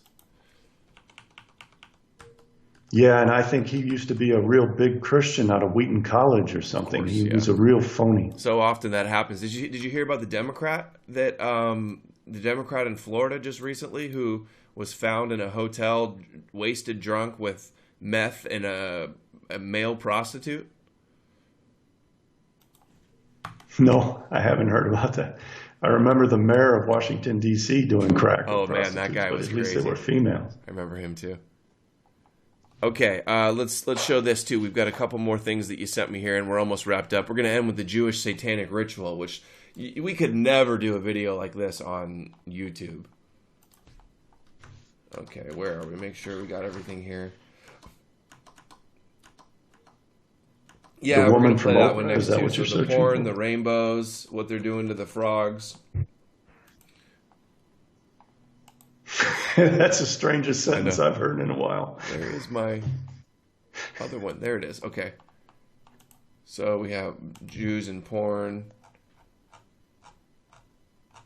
Homosexuality in Judaism, just on Wikipedia. It shows all the marchers in San Francisco. Here's a nice yarmulke, rainbow yarmulke. But it is... Shoot. There's lots of different takes on this. It's basically the death penalty in the Old Testament for sodomy and for homosexuality. Here's what I'm looking for. According to the Talmud, homosexual acts are forbidden between non-Jews as well, and this included among sexual restrictions of the Noahide laws.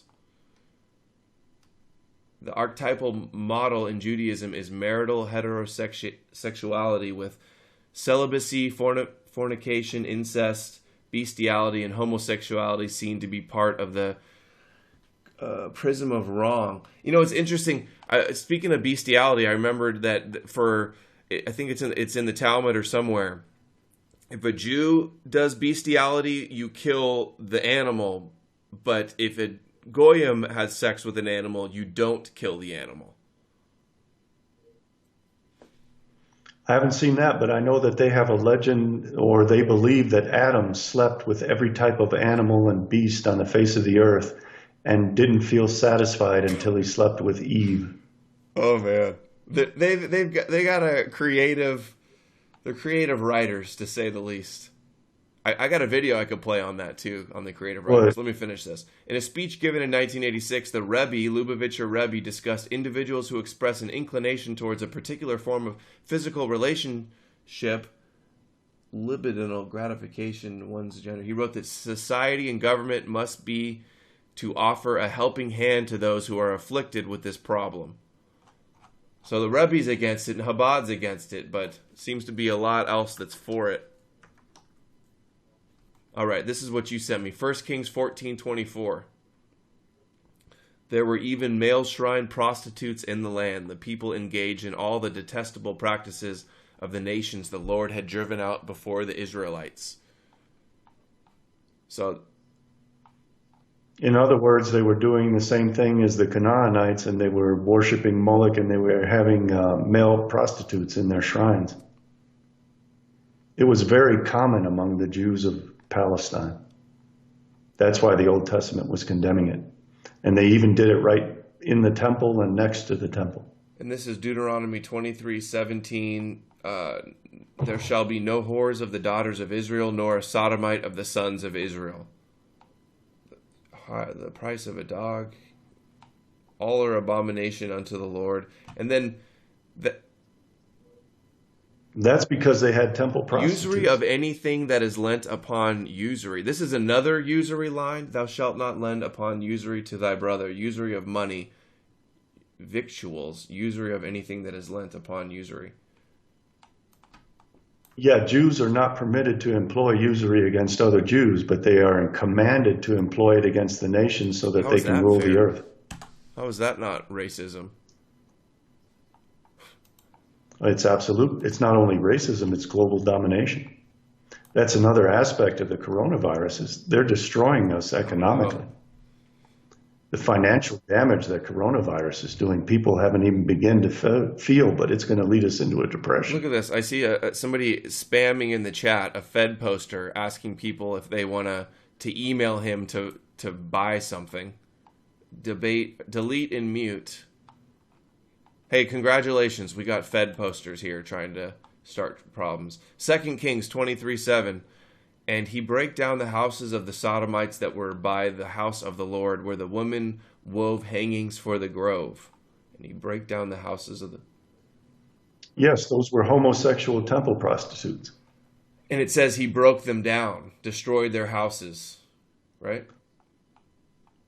Yes, which proves that they existed, that they had homosexual temple prostitutes. You sent me this, but this wasn't opening. Can you tell me what was in it?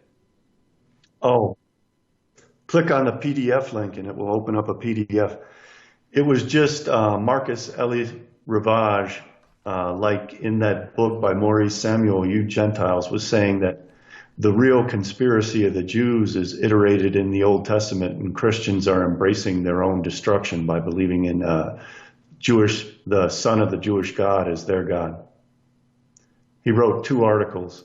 That's what I couldn't find his name in my brain in our last interview, so I sent that to you. But he was also promoted by the Nazis as evidence of the Jewish conspiracy to destroy Christians.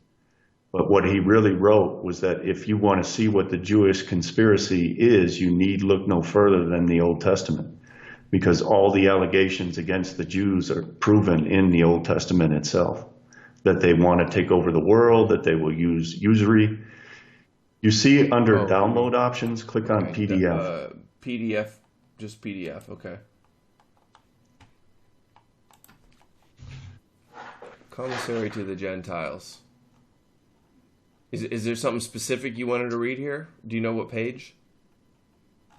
No. I was just recommending it to you as a supplement to the book, You Gentiles. I got you.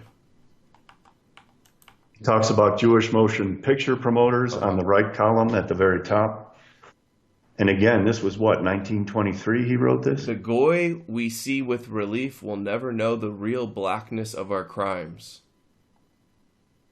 Why throw up us a patent in clumsy forgery such as the protocols with the revelations of St. John Mark's? Okay, I'll have to read that off air. Okay, tell me about this. David Bowie. Bowie's video Black Star is all about his worship of Saturn. The Black Star is Saturn. And he was also a Kabbalist, and he was androgynous. There was a huge androgyny movement in new wave and all punk of rock. like the musicians all were like, you know, skin tight pants, and they'd have real long hair. They'd wear a bunch of makeup and stuff, and that's what was like hardcore And counterculture. that lasted all the way through Prince, Aerosmith. They all Yeah. had very androgynous You know, and the personas. best example of that is, or one of the best examples is David Bowie, and here he is with the Kabbalah Tree of Life. Sephiroth. In Sephiroth, his, yeah. this is Saturn worship in his. As he was dying, he produced his last album, Black Star. And the Black Star is Saturn, which is what the Kabbalistic So, Jews if worship. you watch this whole video, is it like full of symbolism? Yeah, right there Yeah, you look, see the there Black it is, Star, the Black pentagram. Star. Very interesting. Was he gay? Was he openly gay? He was bisexual, openly bisexual. Again, even more androgynous than being gay. He was All right, let's bisexual. play this. I don't even know the last time I watched this, if I've watched this all the way through. So let's play this for a minute. You know, before we'll play out with this. Actually, let's do our plugs and wrap it up, and then play this to end it. How about that, Chris? So tell us where we can find your books, your latest books, and do your plugs for your sites. You can find my books at cjbbooks.com, cjbbooks.com. I have a new series that as Adam described, it's a video blog on BitChute. You can get to my BitChute channel by going to my blog, which is jewishlacism.blogspot.com. I suspect if you search for my name on Google, you will see Jewish racism come up. Also, if you just put Jewish racism as if one word into Google, there will be a link to my blog, and then you can click on that CJB Books BitChute channel, and you can also click on my And books some channel. of your recent books, Premonitions of the Holocaust, Putin's Reign of Terror, books on Einstein, as well as... And my most recent one is my Adolf Hitler, Bolshevik, and Zionist series in 3 And volumes. if you want to see the last video we did on that, it's up on BitChute, trending at the top for the month. 1, 2, 3, 4, 5, fifth most popular video of the month. And these others got like, I think people can pay for views on BitChute, because I've seen some of these are like awful videos that have so many views, and like Well, at one point and we these, were second. If you check from the out these top. videos too, they're from channels that like don't have any subs. Like this is just one random video. They happen to get lots of views. And you had a debate last week as well. That's up on BitChute exclusive or nomorenews.org. I just finished your book, your Monster Part 2 book. It's like so much old writings of Zionism. And we're going to be doing another video to explain some of the info in that. And then we're going to have you do another talk with somebody who's going to do a debate and have some more questions and objections, or try to poke holes in your theories about Hitler. So that'll be coming up soon as well. And like, share, and Sounds subscribe, good. nomorenews.org and BitChute and DLive, because I like to cover the most important stuff, and YouTube, if I do videos like this on YouTube, I'll be gone. So basically YouTube is just to promote videos I'm doing on here now, on DLive and on BitChute. BitChute is where it's at. BitChute's going to have streaming too pretty soon, and then YouTube is just going to be a dead platform when it comes to independent media. It already is, essentially. Oh, it's definitely dead to we're us. dead to them too. Okay, let's play this. We'll play this out, and then we'll close it. So thanks everyone for watching. Thanks, Chris. If you want to hang on or come back in a second, if you don't want to watch the whole thing, thanks for coming on, and we'll have to do another video again soon. Thanks for being here. Thank you so much for having me. And thanks for doing all this research about this amazing their beliefs. Who would have thought? Would the average Christian believe that all this beliefs about Adam and Eve and being androgynous and stuff, and the 8 genders in the Talmud? I wonder if the average Christian knows about that kind of stuff. And then this article, just the journalist here, John Gallagher, like, do a little research into what Judaism is before you just make a fool of yourself. Yeah, that's All what right. he did. Thanks everyone for watching. Enjoy this. We're going to play out with Satan's Underground on Oprah, Jewish satanic ritual abuse survivor. She's a gorgeous woman too, by the way, that's talking about this. All right, here we go. My next guest was used also in worshiping the devil, participated in human sacrifice rituals and cannibalism. She says her family has been involved in rituals for generations. She is currently in extensive therapy, suffers from multiple personality disorder, meaning she's blocked out many of the terrifying and painful memories of her childhood. Meet Rachel, who is also in disguise to protect her identity. You come from generations of ritualistic abuse? Yes, my family has an extensive family tree, and they keep track of who's been involved and who hasn't been involved. And it's gone back to like 1700s. 1700s. And so you were... The Frankists. I was born into a family that believes in this. And does everyone else think it's a nice Jewish family? From the outside, you appear to be a nice Jewish girl. Definitely. And you all are worshiping the devil inside the home? Right. There's other Jewish families across the country. It's not just my own family. Really? And so who knows about it? Lots of people now. I talked to a police detective in the Chicago area. She looks like she could be a lesbian, don't you think? Yeah, it also looks like they put her in a disguise. It that could looks be. like a Well, wig. that's why I was thinking she looked like a lesbian. Definitely, any type of child abuse has horrible consequences for when they grow up too. Imagine what they're doing, polluting the minds of generation of kids that are coming up now, and how much worse it can get. It's gotten in the last 20 years and could get in the future. Think also how much better it can get if we fight back and restore normalcy. I'm trying. Several of my friends know, and I've spoke publicly before.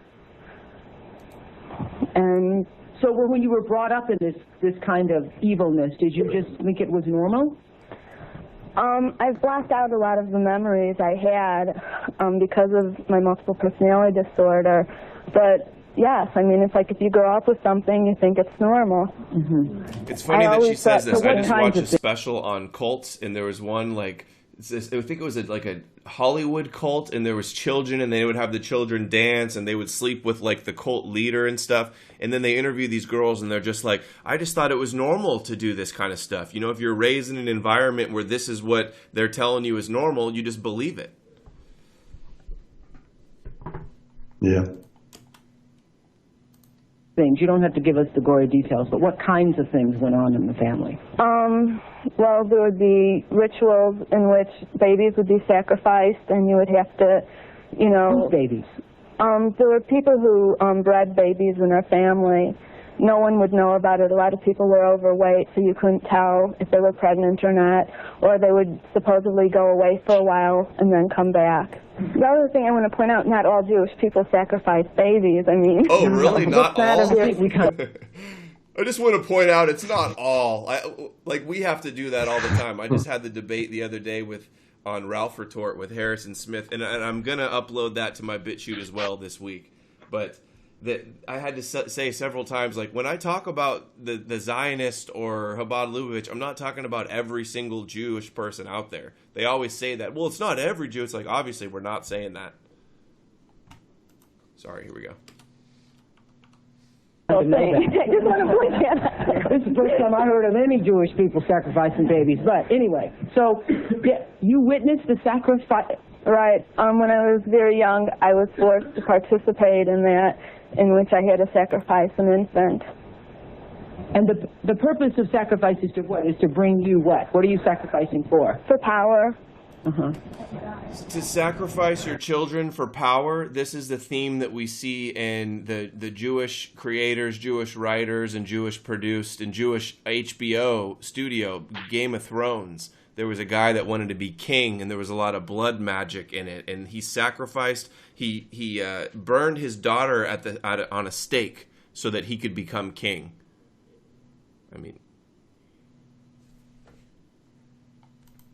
and the Molech, there's a figure of Molech. I'll find it here in a second. Power. And so, were you ever used? Were you ever used yourself? I was molested. I was raped several times. And what's your mother doing She's in all of this? What's her role in all of this? I'm not exactly what her role is. I haven't, recovered all of my memories, but her family was extremely involved. She brought me to it. Both of my parents brought me to it. And where is she now? She lives in the Chicago metropolitan area. She's on the Human Relations Commission of the town that she lives in, and she's an upstanding citizen. Can you believe, Chris, how weird is this? You would never see something like this on TV today. Oprah interviewing somebody about Jews sacrificing their children. You would never see it. And Oprah took over from Phil Donahue, whose wife was, I think, of Lebanese Christian descent, and he used to bring up the issues of the Palestinians' rights and that. I think he brought it up with Ayn Rand, and then he got taken off the air. It's just amazing, though, how things have changed. This would never be on. Here, it's almost done. A little bit left. Nobody would suspect her. Were you raised with a sense of right and wrong, Rachel? Yeah. I mean, it's like I had both. I mean, to the outside world, everything we did was proper and right, and then there were the nights that things changed, that things just got turned around. What was wrong was right, and what was right was wrong. That's what helps to create somebody to develop MPD. Multiple personalities. That's a metaphor for exactly what's happened with the promotion of homosexuality in America. Everything has been turned around. What was right is wrong, and everything's what was wrong inversion. is now right. Kabbalistic dualistic inversion. It's what they do, with all the projection that they do all the time too. Always accusing others of what they're doing, and double standards and hypocrisy, and just lying about the truth. And it's also a part of Jewish dualism. You said it right, that good is evil and evil is good. Well, they actually believe that good is good and evil is also good because all things come from their God. Yeah, we could segue into the Rebbe talking about the Holocaust and how the Holocaust was good and an act of God too. Same with Hagee as well, but we'll save that for the next video. We're going to talk about that Nazi board game that we're going to kind of tie it into that. Wait until you guys see that. That'll be soon. The next video that is presenting stuff like this. Now, in your family, did you all call it worshiping the devil? No, I don't know. It was just evil, these things you did. Right. Well, I said it was evil, and they said it was good.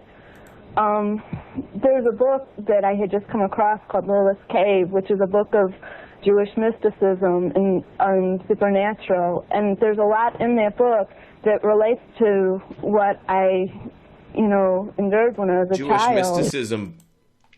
Lilith also relates to Adam and the breeding of demons. They said that for 130 years Adam was used to breed demons. And the mythology of Lilith is that when men have wet dreams, nocturnal emissions, the Lilith utilizes their semen to breed demons.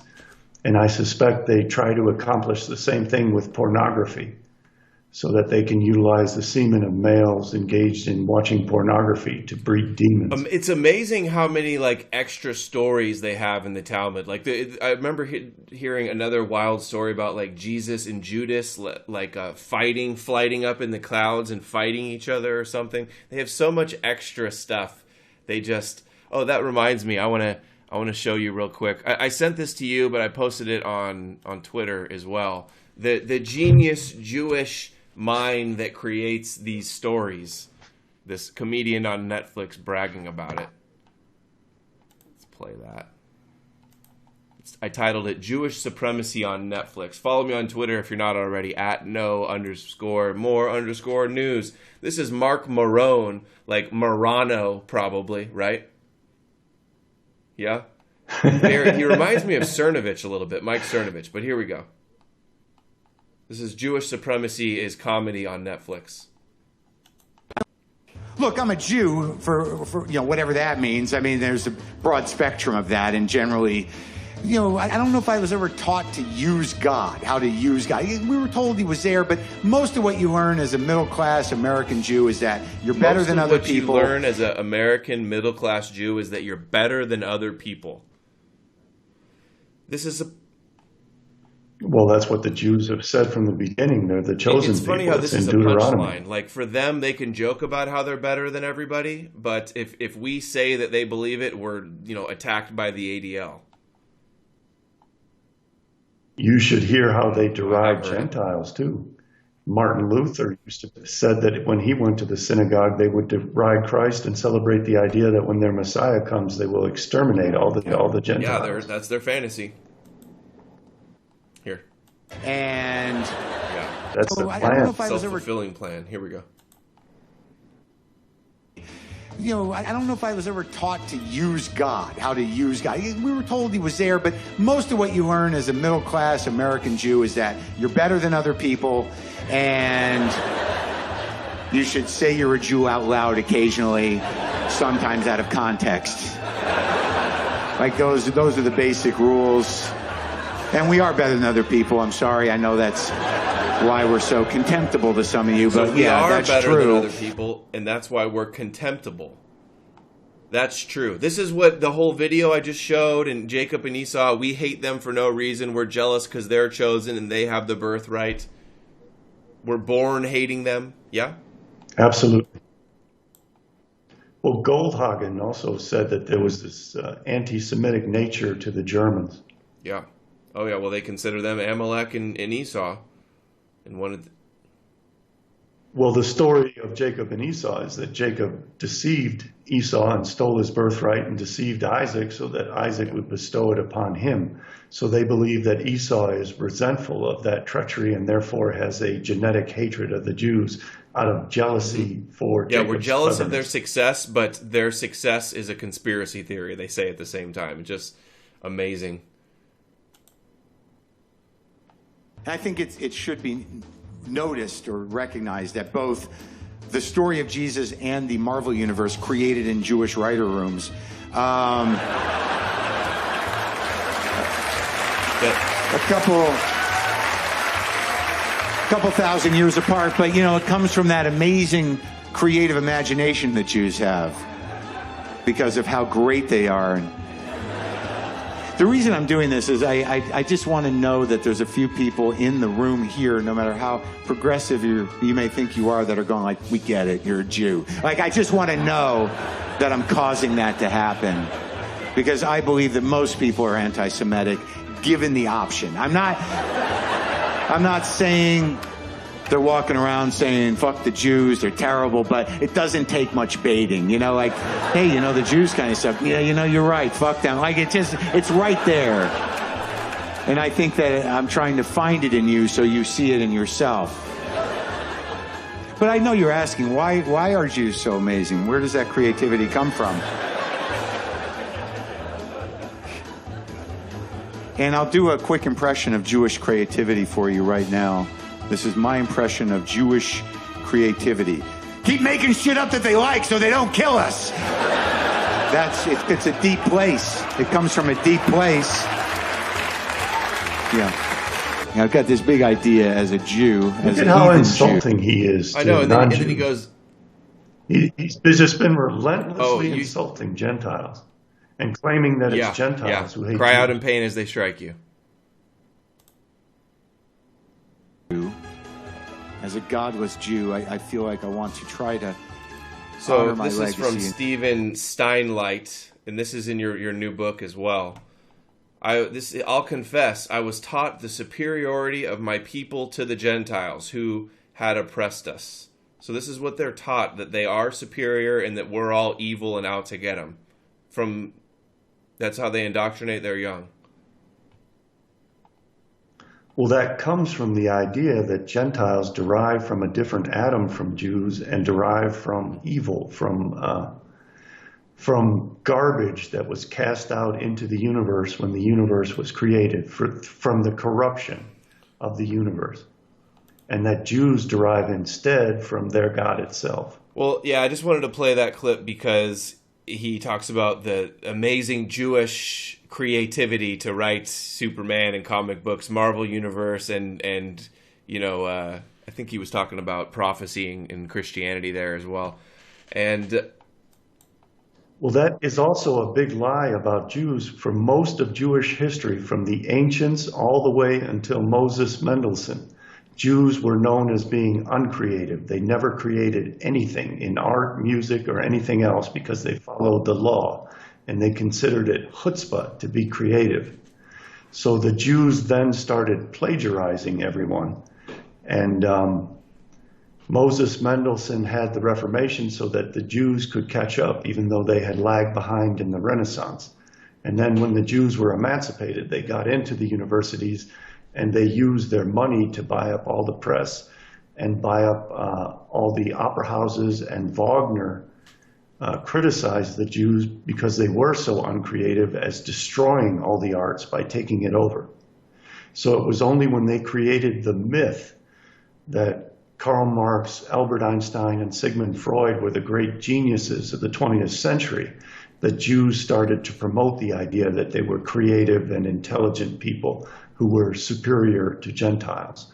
But most of what they did was plagiarize the work of better minds. Glad you mentioned Freud, because that reminded me that I had his name on my notepad, because you can't talk about Jewish sexuality with talking about Freud. I just read about him in Culture of Critique. There's a lot about him, and he was strong Jewish identity and was all about like he blamed anti-Semitism from the Gentiles on like some kind of like sexual deprivation or sexual abuse as a child, and that it was like a psychopathological problem. It was anti-Semitism that stemmed from some kind of like sexual repression. And it also entitled the Jewish psychiatrist to state that anti-Semitism was a form of madness, and therefore they could commit people to mental institutions, as they did in the Soviet Union for being allegedly anti-Semitic, so that they could destroy their brains with lobotomy and poisonous Kinsey drugs. Also, the sexual revolution. I'm not sure I think he might have been Jewish, but I know that he was funded by the Rockefellers, and I'm sure promoted. And I think a lot of the research that Kinsey and Freud engaged in was fabricated. Freud was, for complete sure. nonsense. None of it was scientific. And it was like a cult, really. He was their cult leader. Similar to... He was their cult leader. He plagiarized William James, who was a real psychologist, and he plagiarized it's Plato interesting heavily. that you mentioned that they weren't innovative. They weren't inventing things during the Enlightenment or the Dark Ages. Well, I forgot what you said. But... all the way from the ancients, Tacitus, Strabo, all the ancient commentators talked about the fact that the Jews had nothing beautiful. They created no art. They created no science. They were mentally sterile people who only worshipped their books. And they were known as the people of the book. And that reputation stuck with them all the way through the Middle Ages, and then in the Renaissance, when there was a real explosion of the development of science and the arts, the Jews lagged far behind. And then the Jew who started the Reformation of Judaism, Moses Mendelssohn, said that Jews have to get out of this habit. They have to start to mingle with Christians, and they have to engage in the arts and sciences because they have lagged behind.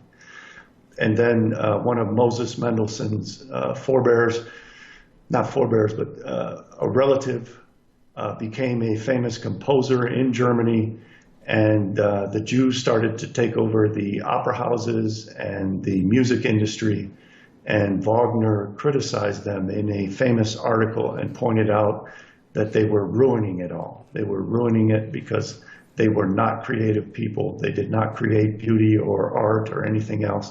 Their greatest painter is Chagall, who is terrible. Mendelssohn was a mediocre composer. They were never able to compete on a level with Gentiles until they were able to monopolize the universities and promote their own people as if great geniuses. And these great geniuses they produced were supposedly Marx, Freud, and Einstein, each of whom was a plagiarist and each of whom's theories were disastrous for science. and for humanity. Marx has caused the death of probably 200 million people. Einstein sent science back into the mythology of numerology, and Freud's theories have all been thoroughly But they discredited. raise them up as the Jewish intellectual geniuses. We also hear all the time about...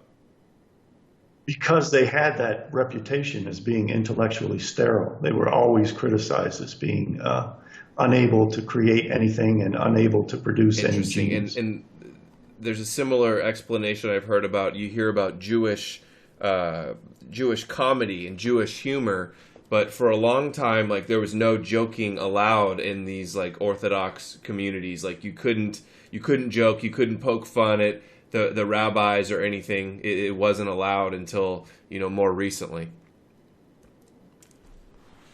Yeah.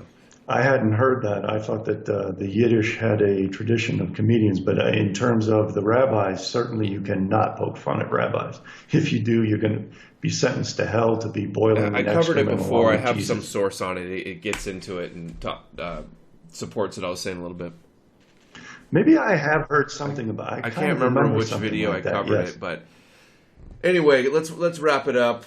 Our mangled 3-part video. I'm gonna have to edit it together for BitChute. But thanks everybody for watching. Make sure to subscribe on BitChute. Sign up on BitChute. Check out Christopher John Bjerknes's new books, cjbbooks.com. I'll put the links all in the description. And we will be back again with more videos soon. Thanks again, Chris, for being here. All right, thanks everybody for watching. I emptied the treasure chest. Oops, I emptied the treasure chest, and I will see you guys again soon. I'll post the Harrison Smith debate also as well on BitChute. You guys take care. I'll see you soon.